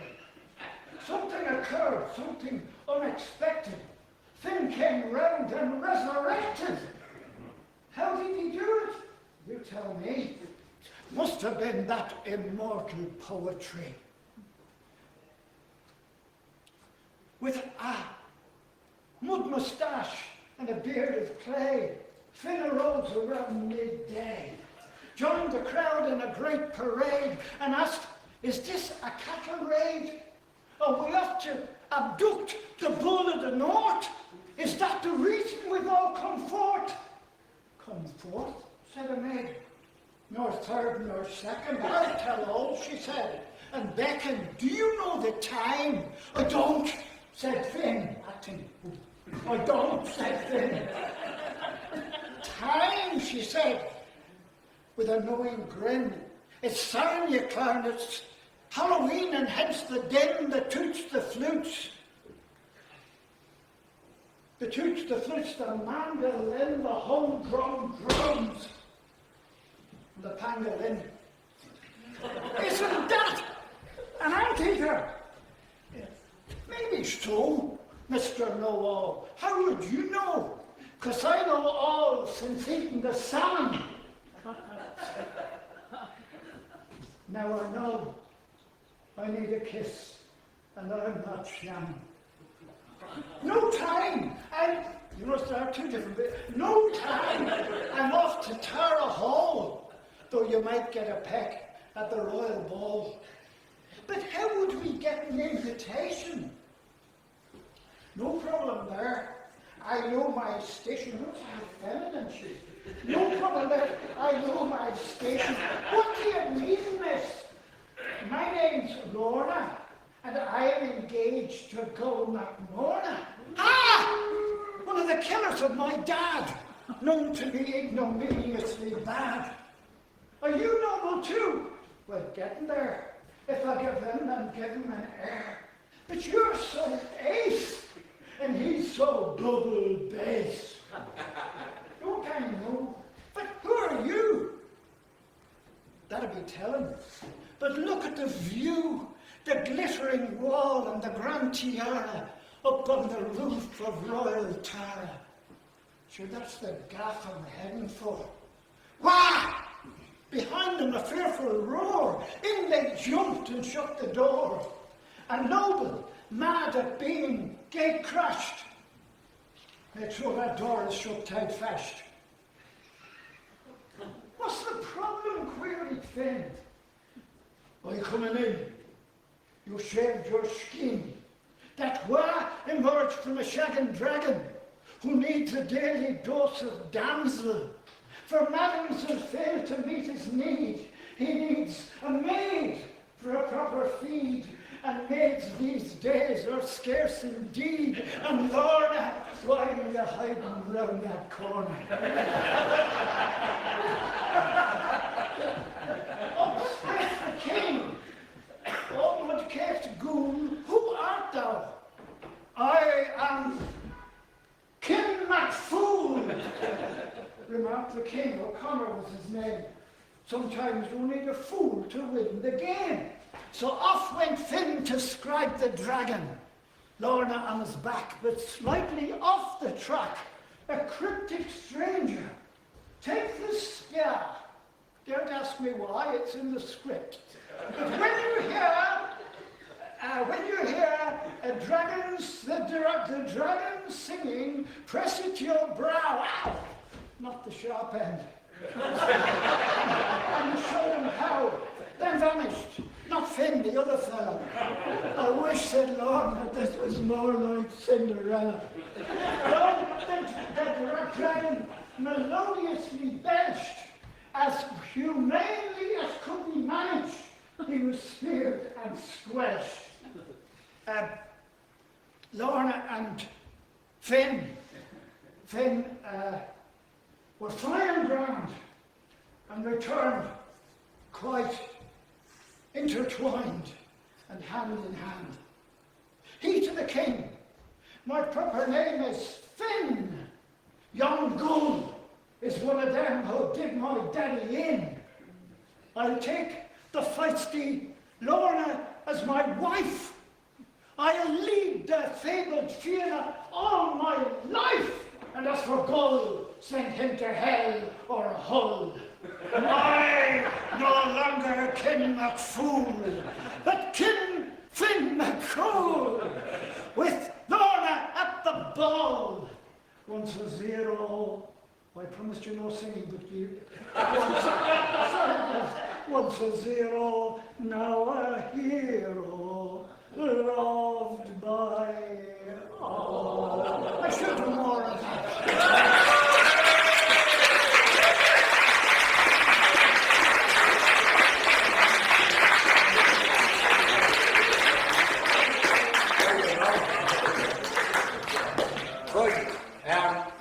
We're going to have Barbara Dimmock is going to sing next.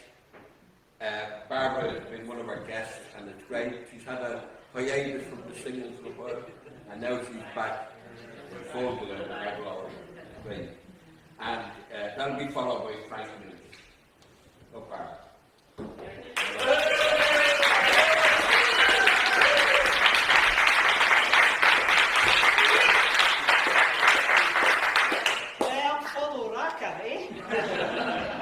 I can only think of one song that might possibly follow that.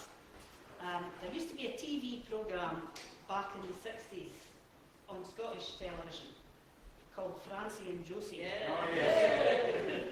Francie and Josie sang this song called the La-Di-Da song.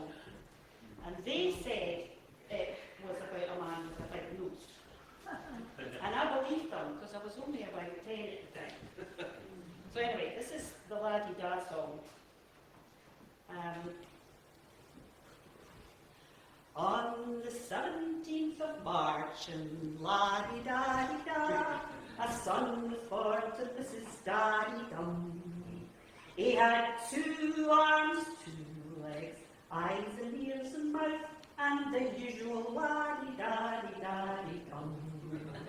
While he was duly christened La-Di-Da-Di-Da, they gave his second name as Daddy-Dum. And for the rest of his life, and he lived till 91, he was known as La-Di-Da-Di-Da-Di-Dum. As he grew up, his La-Di-Da-Di-Da grew quicker than his other Daddy-Dum.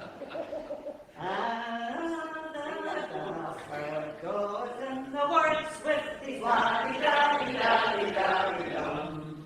He met with a girl and La-Di-Da-Di-Da. She was pretty, but a little Daddy-Dum.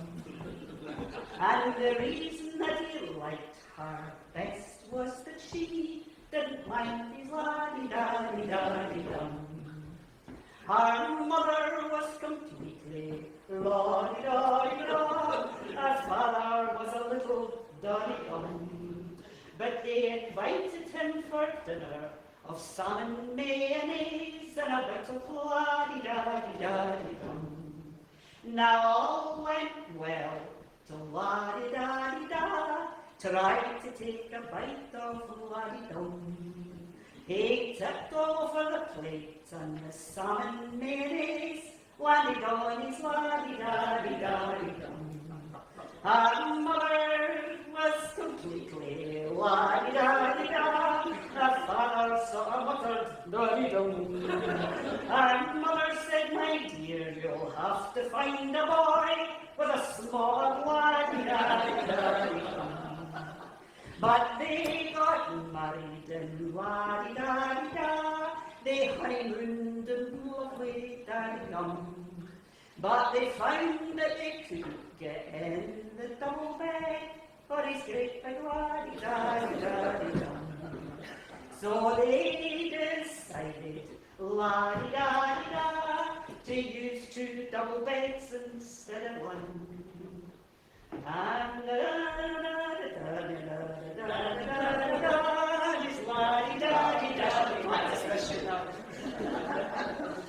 but he fell ill in la-di-da-di-da, was a terrible attack of daddy-dum. And they wrapped him up in bandages that ended in a bow around his la-di-da-di-da-di-dum.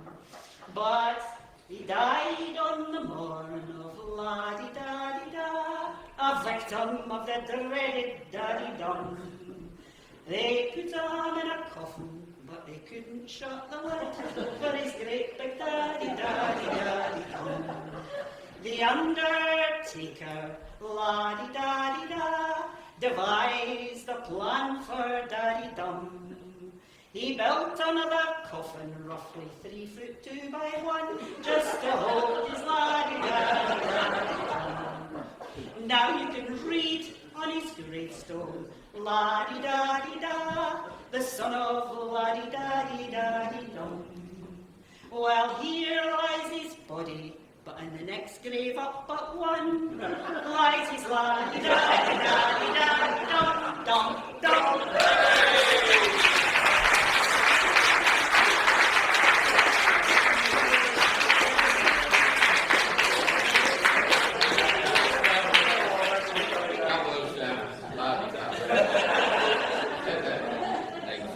Now, our next singer in this little section is Frank Nugent.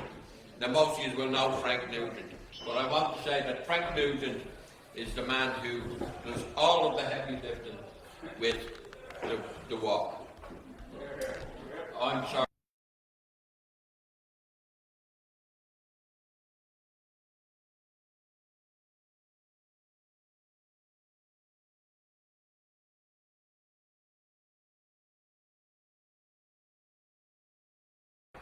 Always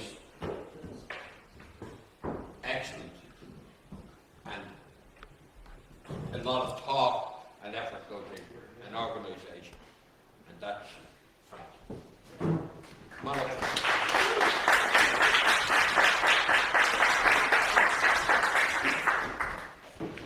Yeah, it's great. Another Frank Harte Festival. I've been up at the door there looking around the room, and there's one face which is dearly missed. It's the face of Luke Cheevers, who's not with us. So I want to dedicate this song to Luke. It's one of the songs that he brought to the Goldie. Across the dark wine sea spreads the lonely finger dawn. It spreads its light. Sorry for that. Not losing that. Across the wine dark sea spreads the rosy finger dawn. It fills your eyes with longing, but still you linger on. Day after day, Ulysses, oh, the sands of time run true. Go back to sea, it's in your heart, I will wait for you. By the sandy cove, your black ship waits from year to year, with white sails always ready, and the rowing gear. Day after day, Ulysses, oh, the lotus blooms for you.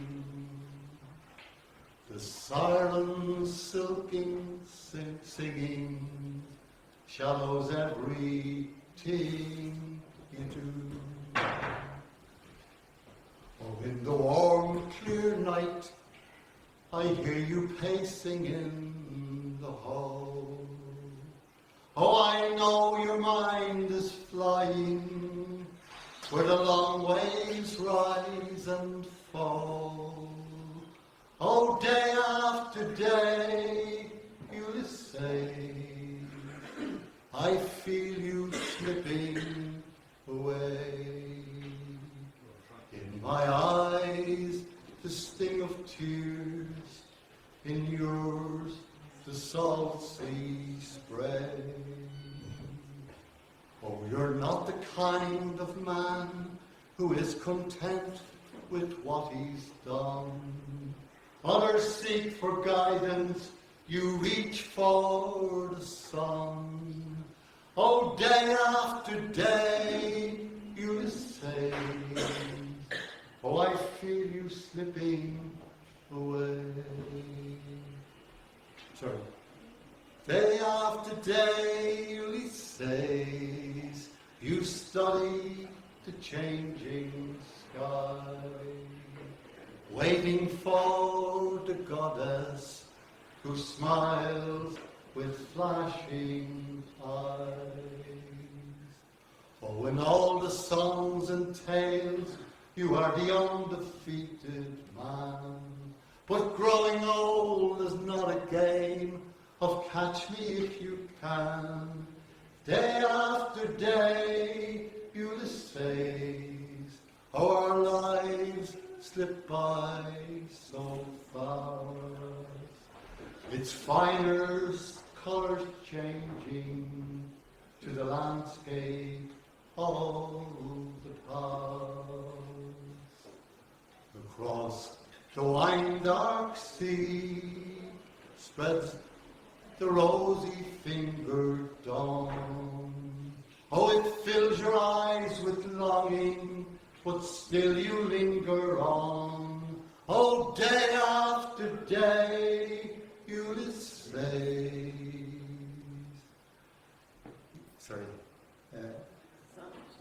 The sands of time run true. Go back to sea, it's in your heart. Oh, I will wait for you. Luke Cheever's story. Okay.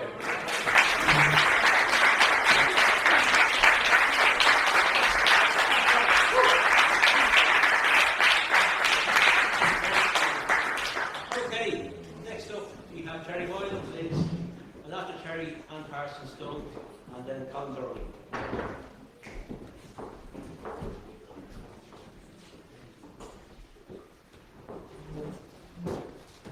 This is Alan Ramsey's great song, and apologies for my vowels. Farewell to Lochaber, and farewell, my dear, where hearts some with thee I have many times been. For Lochaber no more, Lochaber no more. Perhaps we'll return to Lochaber no more. These tears that I shed, they are all for my dear, and not for the dangers attending on war. Though born in rough seas to a far foreign shore, perhaps to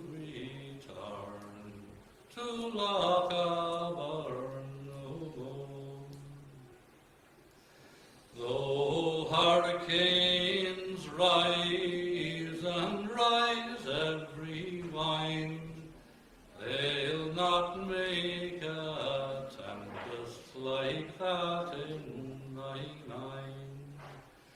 Though loudest of thunders on louder waves roar, that's nothing like leaving my love on the shore. To leave thee behind me, it grieves my heart sore. By ease that's inglorious, no fame can be gained, and beauty and love is the reward of the brave, and I must deserve it before I can crave. Then duty, my genie, must plead my excuse, since honour commands me, how can I refuse? Without it I ne'er can have merit for thee, and without thy favour I'd better not be. I go then, my genie, to win honour and fame, and if I should chance to come gloriously hame, a heart I will bring thee with love running o'er, and then I'll leave thee and look other no more.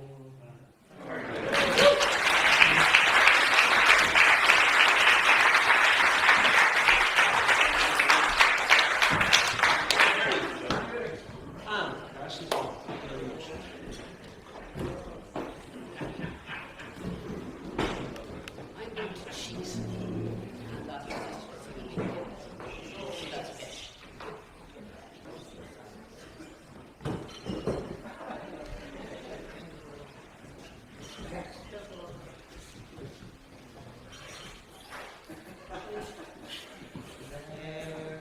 Where two sisters side by side, sing I dawn, sing I day. There were two sisters side by side, boys enough for me. There were two sisters side by side, the younger for young John. I'll be true unto my love, if you be true to me.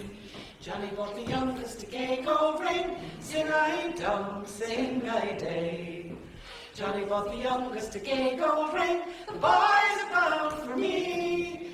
Johnny bought the youngest a gay gold ring, he never bought the eldest a single thing. I'll be true unto my love, if you be true to me.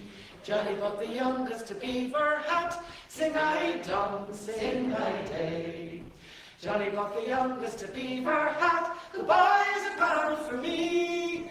Johnny bought the youngest a beaver hat, the eldest didn't think much of that. I'll be true unto my love, if you be true to me. As they were walking by the stony grim, sing I day. As they were walking by the stony grim, the boys are bound for me. As they were walking by the stony brim, the eldest pushed the youngest in. I'll be true unto my love, if you be true to me. Sister, oh sister, give me your hand, sing I dawn, sing I day. Sister, oh sister, give me your hand, the boys are bound for me. Sister, oh sister, give me your hand, and you can have Johnny and all his land. I'll be true unto my love, if you be true to me. Oh sister, I'll not give you my hand, sing I day. Oh, sister, I will not give you my hand. The boys are bound for me. Oh, sister, I will not give you my hand. And I will have Johnny and all his land. I will be true unto my love, if you'll be true to me. So away she sank and away she swam. Sing I dumb, sing I day. Away she sank and away she swam. The boys are bound for me. Away she sank and away she swam until she reached the miller's dam. I'll be true unto my love if you'll be true to me. The miller he took her gay gold ring. Sing I dog, sing I day. The miller he took her gay gold ring. The boys are bound for me. The miller he took her gay gold ring, and then he pushed her in again. I'll be true unto my love if you'll be true to me. The miller he was hanged on a mountain head. Sing I dumb, sing I day. The miller he was hanged on a mountain head. The boys are bound for me. The miller he was hanged on a mountain head. The eldest sister boiled in lead. I'll be true unto my love if you'll be true to me.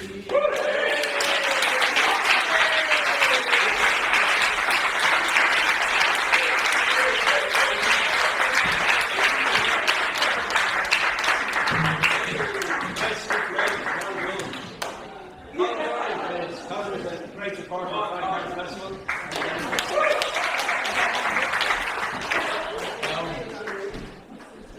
I was very inspired at the singing session yesterday. Racker Donnelly did a lovely bit about oysters, and I was very inspired. So before the concert, I went down the road and had a dozen oysters, but my God, only 6 of them worked.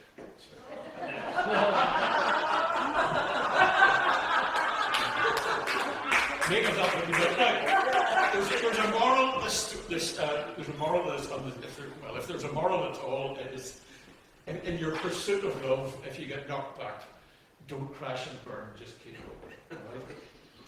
Right? Well, McMahon has hired a great suit for a ball the other night. Sorry. Well, McMahon has hired a great suit for a ball the other night. His jacket was too large for him, the trousers very tight.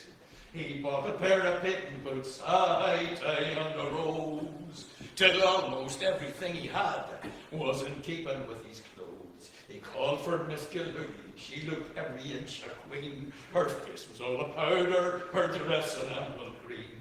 The street was full of neighbours as the party drove away. But when Mac came out, they gave a shout, and you could hear them say, there goes McManus, there's his Dublin style.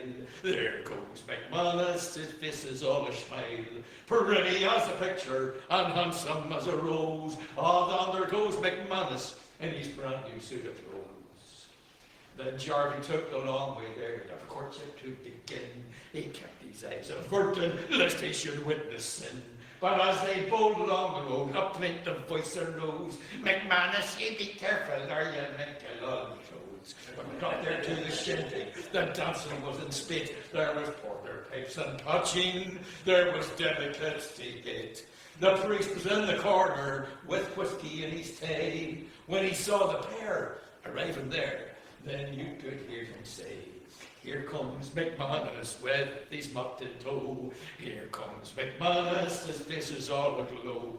Dancing with the best of them and striking a fine pose. Here comes McManus in his brand new suit of clothes.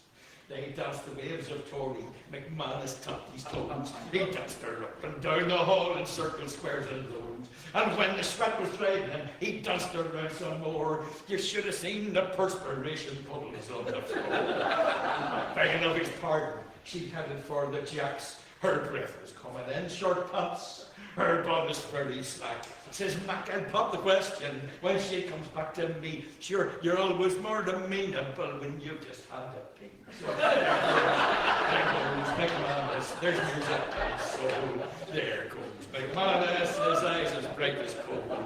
A charmer for the ladies, he is the prince and king. Ah, there goes McManus, he's the reason why we sing. When the dancing it was over, Mac got down on one knee. He said, "Darling Miss Gilhooly, how will you marry me?" Says she, "You ragamuffin," and turning up her nose, "McManus, you'll be doting, they've seen better than scarecrows." But Mac, he wasn't bothered. He held his head up high. Says he, "There will be better women coming by and by. I never wed a woman that my fine person loves. She'd need to be a darling one that to myself betrothed." So there goes McManus with his pride intact. There goes McManus, I'll tell you it's all a fact. 'Twas said by Aristotle, and he's the boy that knows, it's not the clothes that make man, but the man that makes the clothes. So there goes McManus, there's his Dublin style. There goes McManus, his face is all a smile. Pretty as a picture, and handsome as a rose. And there goes McManus in his brand new suit of clothes.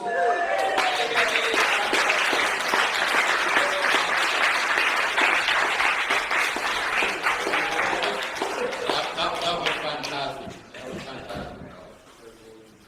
I'm going to call on three singers. We're coming very near the end of the list. I think we've nearly got everybody in, but the people I'm going to call on Mark Drew, I'm going to call on Liam Craig and Dave O'Connor. Mark Drew, get up there.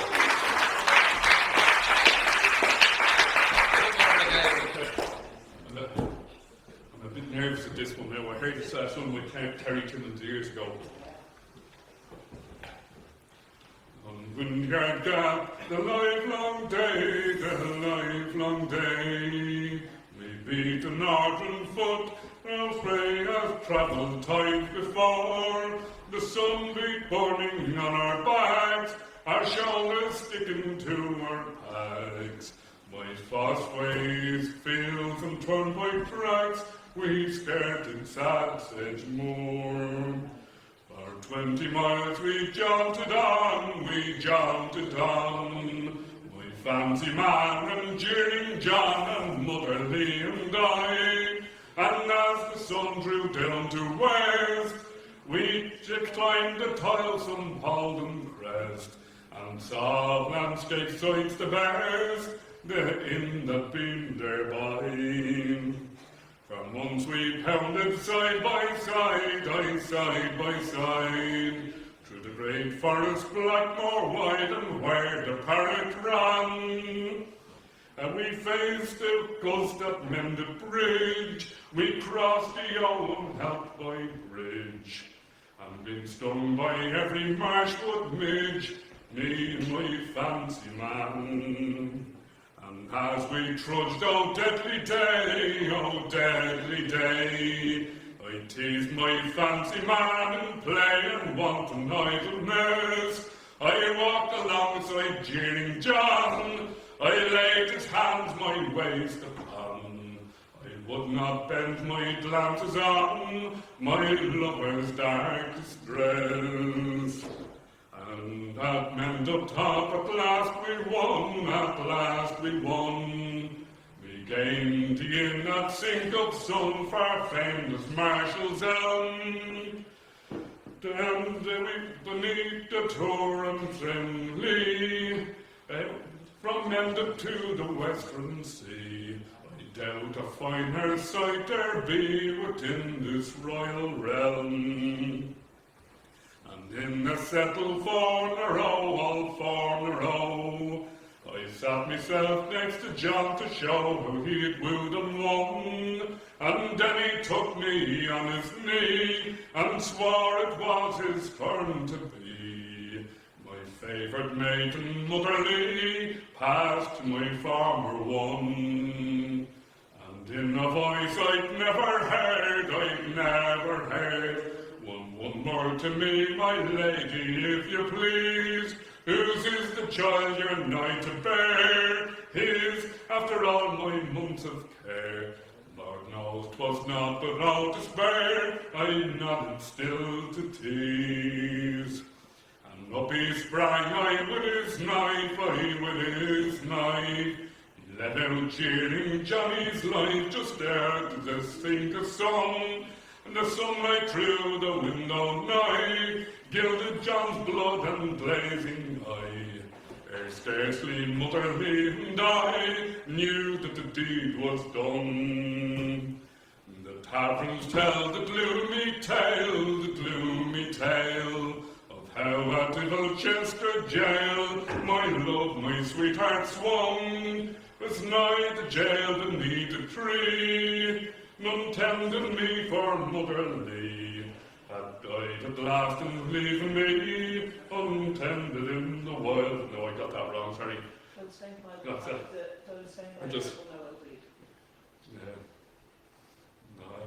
The tavern tell the gloomy tale of how at Chester jail my love, my sweetheart swung, till staying till then by no mistake, save one horse taken in time of need. Blue Jimmy stole right many's the steed, ere his last name he flung. Thereafter walked the world alone. On his dead day I gave my groan, and dropped his dead-born child. 'Twas nigh the jail beneath a tree, none tending me for motherly, had died at last and leaving me untended in the wild. And in the dark as I lay weak, the leaves are falling on my cheek, and the pale moon low declined, the ghost of him I died to kiss, rose up and tell me 'tis.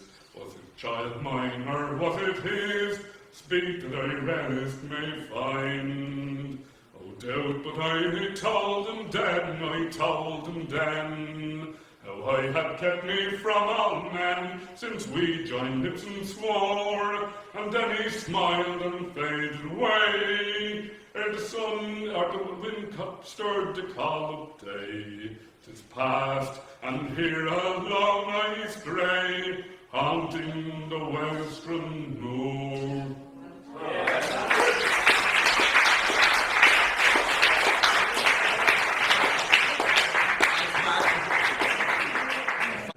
Dave O'Connor, get up here.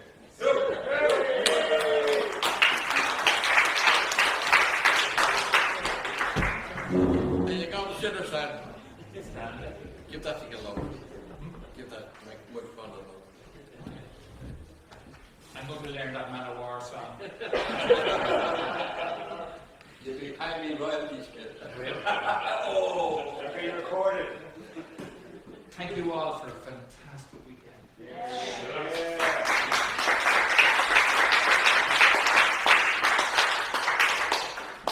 So many thoughts in the road. Thank you, Stephen, for the lovely Guinness. Mr. Gordon. Thank you, Jerry Moore and all the team for all you've done. Okay, now, I spoke about Paddy Sabres yesterday. Sammy and Leo and Jerry all knew Paddy Sabres. And one of his 7-part pieces was, I wish they do it now. So give it a lash, all you. Michael's dad gave me a great version, Killarney. Yeah. I have it written, I have it safe in his handwriting, so it doesn't mix with this Paddy's version. I was born in sweet Killarney one day when I was young, and that's the very reason why the Blarney's on me tongue.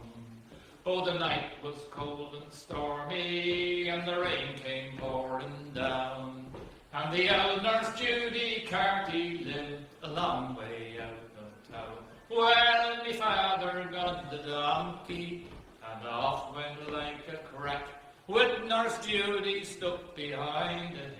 He very soon came back.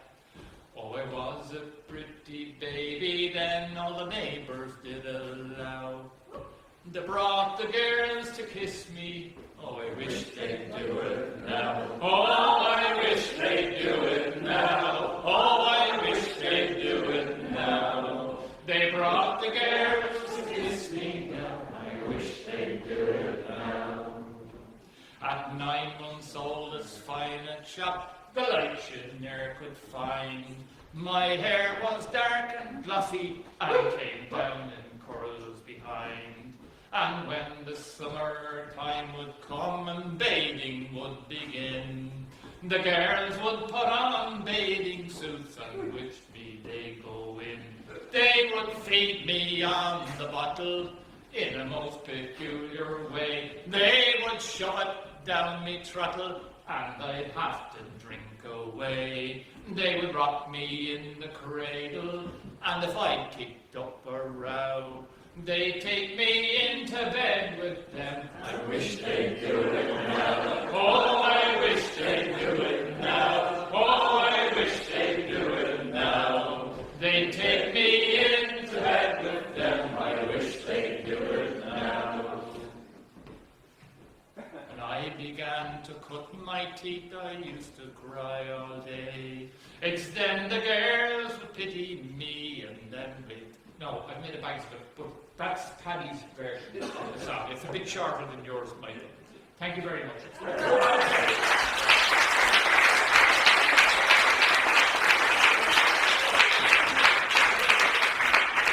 Thank you very much, Dave. We're coming to the end of this session.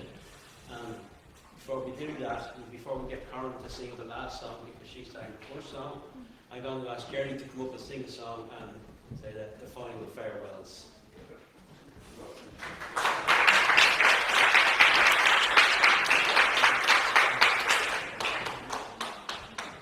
Old age is a dreadful thing. Thanks to all who came. Just before we go any further, the date for next year, the 23rd, 24th, and 25th September 2022, the Frank Harte Festival will go again.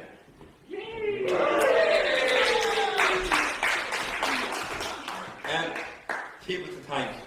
Most we need to thank the Arts Council, Paul Flynn, Carl Wallace, Regina O'Shea, and people like that, because without the Arts Council support, we would not be able to run, and that's the end of the story. Can we thank Video Works, can we thank Darren and Dan.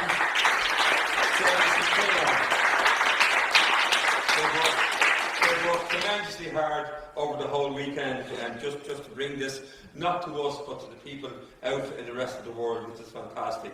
And I thanks the Teachers Club. The Teachers Club, can I just say, before we go any further, without the Teachers Club, we would be in big trouble here. The Teachers Club are just supporting us right through the years. Tyga, Claudine, Stephen, Dave, Owen, they're all fantastic people, and they're here every Friday for us, every Friday for us.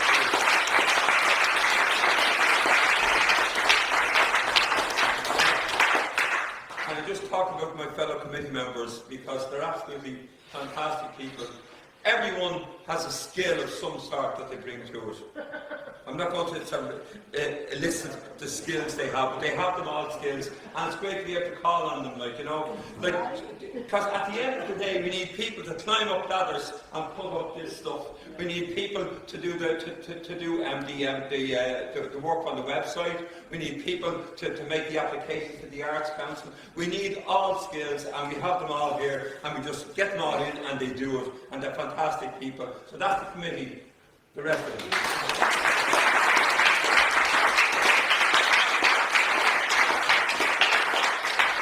Those of you who saw the walk being premiered this morning was fantastic, and it was absolutely brilliant. And thanks to Frank for doing his work with that. Frank, Eamon, and Claire just do that. That's it.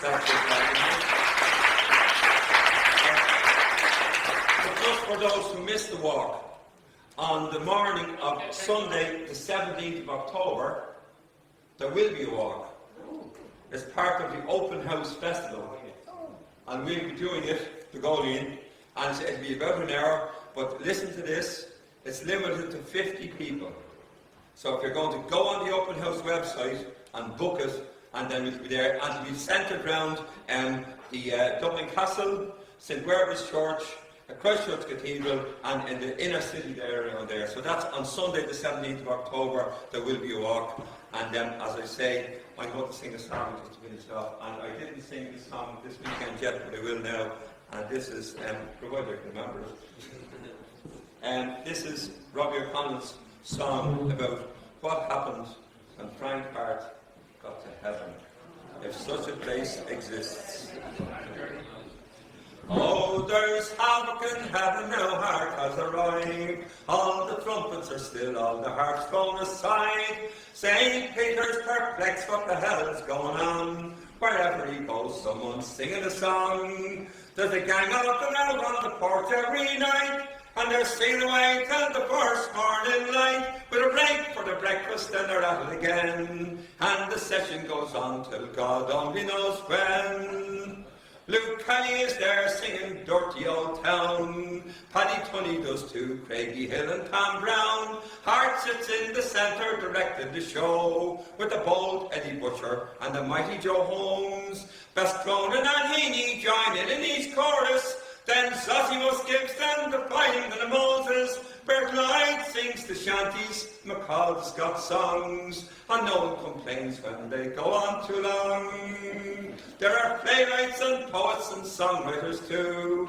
As for politicians, well, there's only a few. They come from all over, and the truth I must tell, they're lining them up to be drop-kicked to hell. James Joyce's fine tenor is soaring tonight, though his language is giving some poor souls a fright. While Beckett and Kavanagh, Shaw, Wilde and Yeats are murdered in the chorus of Finnegan's Wake. There's a tricolour flying above the main gate, and St. Peter's making the crowds outside wait. When the next song is ended, he let in a few, as long as they promised to sing one or two. All the saints gather round and they're shouting for more, and St. Patrick belts out Paddy's Green Shamrock Shore. And Tommy says Harte when he meets with St. Paul, did them old Ephesians ever write back at all? Both Sinatra and Crosby are taking it hard. All the fans have deserted to listen to Harte. Now the word has got round and crowds gather each day to hear Con Grady singing The Road to a Train.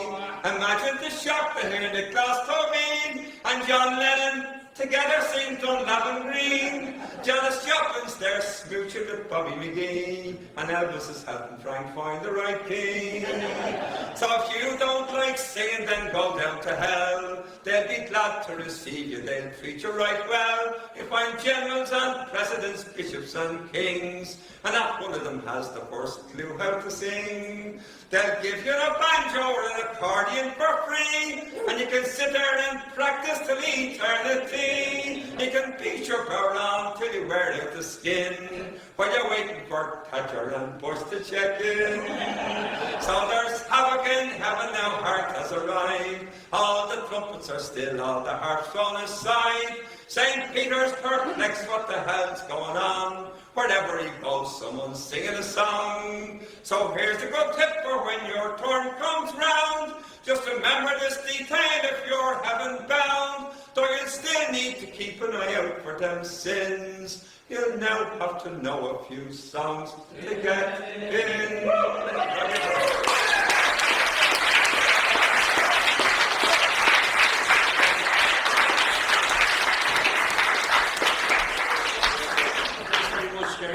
Thanks very much to everybody for such a lovely evening of singing. We're going to finish off with Coran Mayo to sing the last official song of the Frank Harte Festival. Who knows what's going to happen there?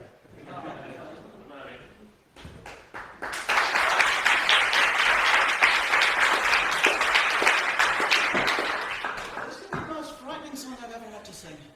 I really want to thank every time I'm asked to sing at the Goleen on any occasion, live or on Zoom, I feel the privilege. This place is, it's the beating heart of Ireland, and here am I, an Englishman, standing here to sing the last song. But Frank was very good to me. The first time I ever came to the Goleen, he gave me a lift up to the lodgings. This place means so much to me. You're always welcome, Colonel. So I want to thank the committee, I want to thank Frank and others, everyone, just for asking me. And I feel this privilege very strongly, and I was going to sing something else, but I feel there's only one song that could be sung as the last song, the last official one. And I know Jerry sang it last night, so Jerry, please allow me. And And then if I know, like someone else said, you know, if I run out of the words, I know you can come. And that's my whole thing. Battles and wars leave deep wounds and scars, and deep wounds are long in the mending. While reflecting upon all that is gone, life hurries on to its ending.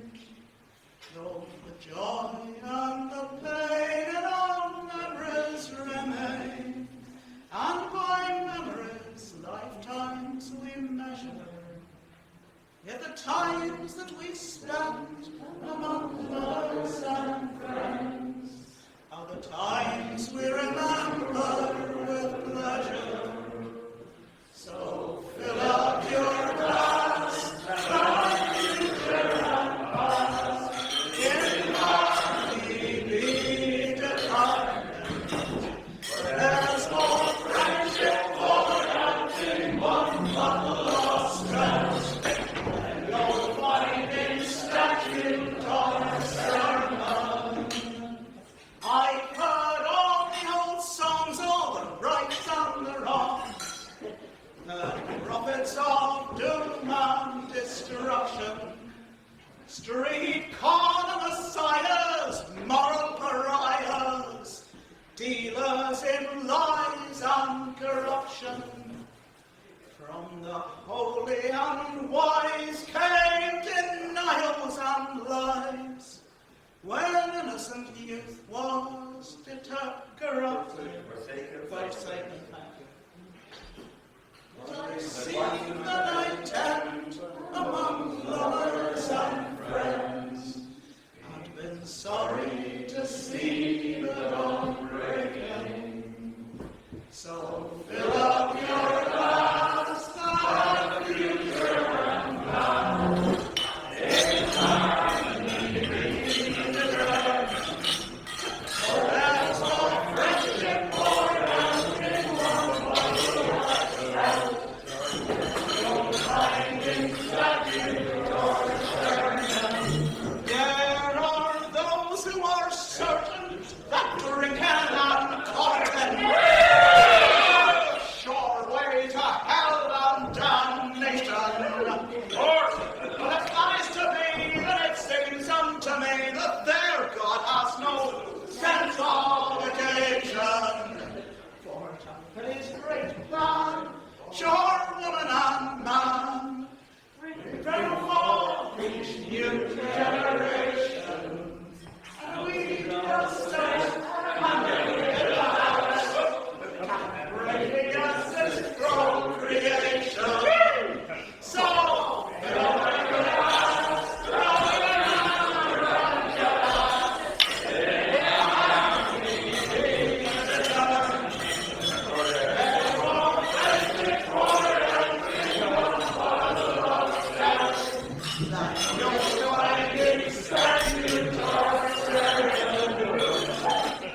to the brashest, the proudest, to those who shout loudest, it might seem that the power has been given to berate us, deride us, separate and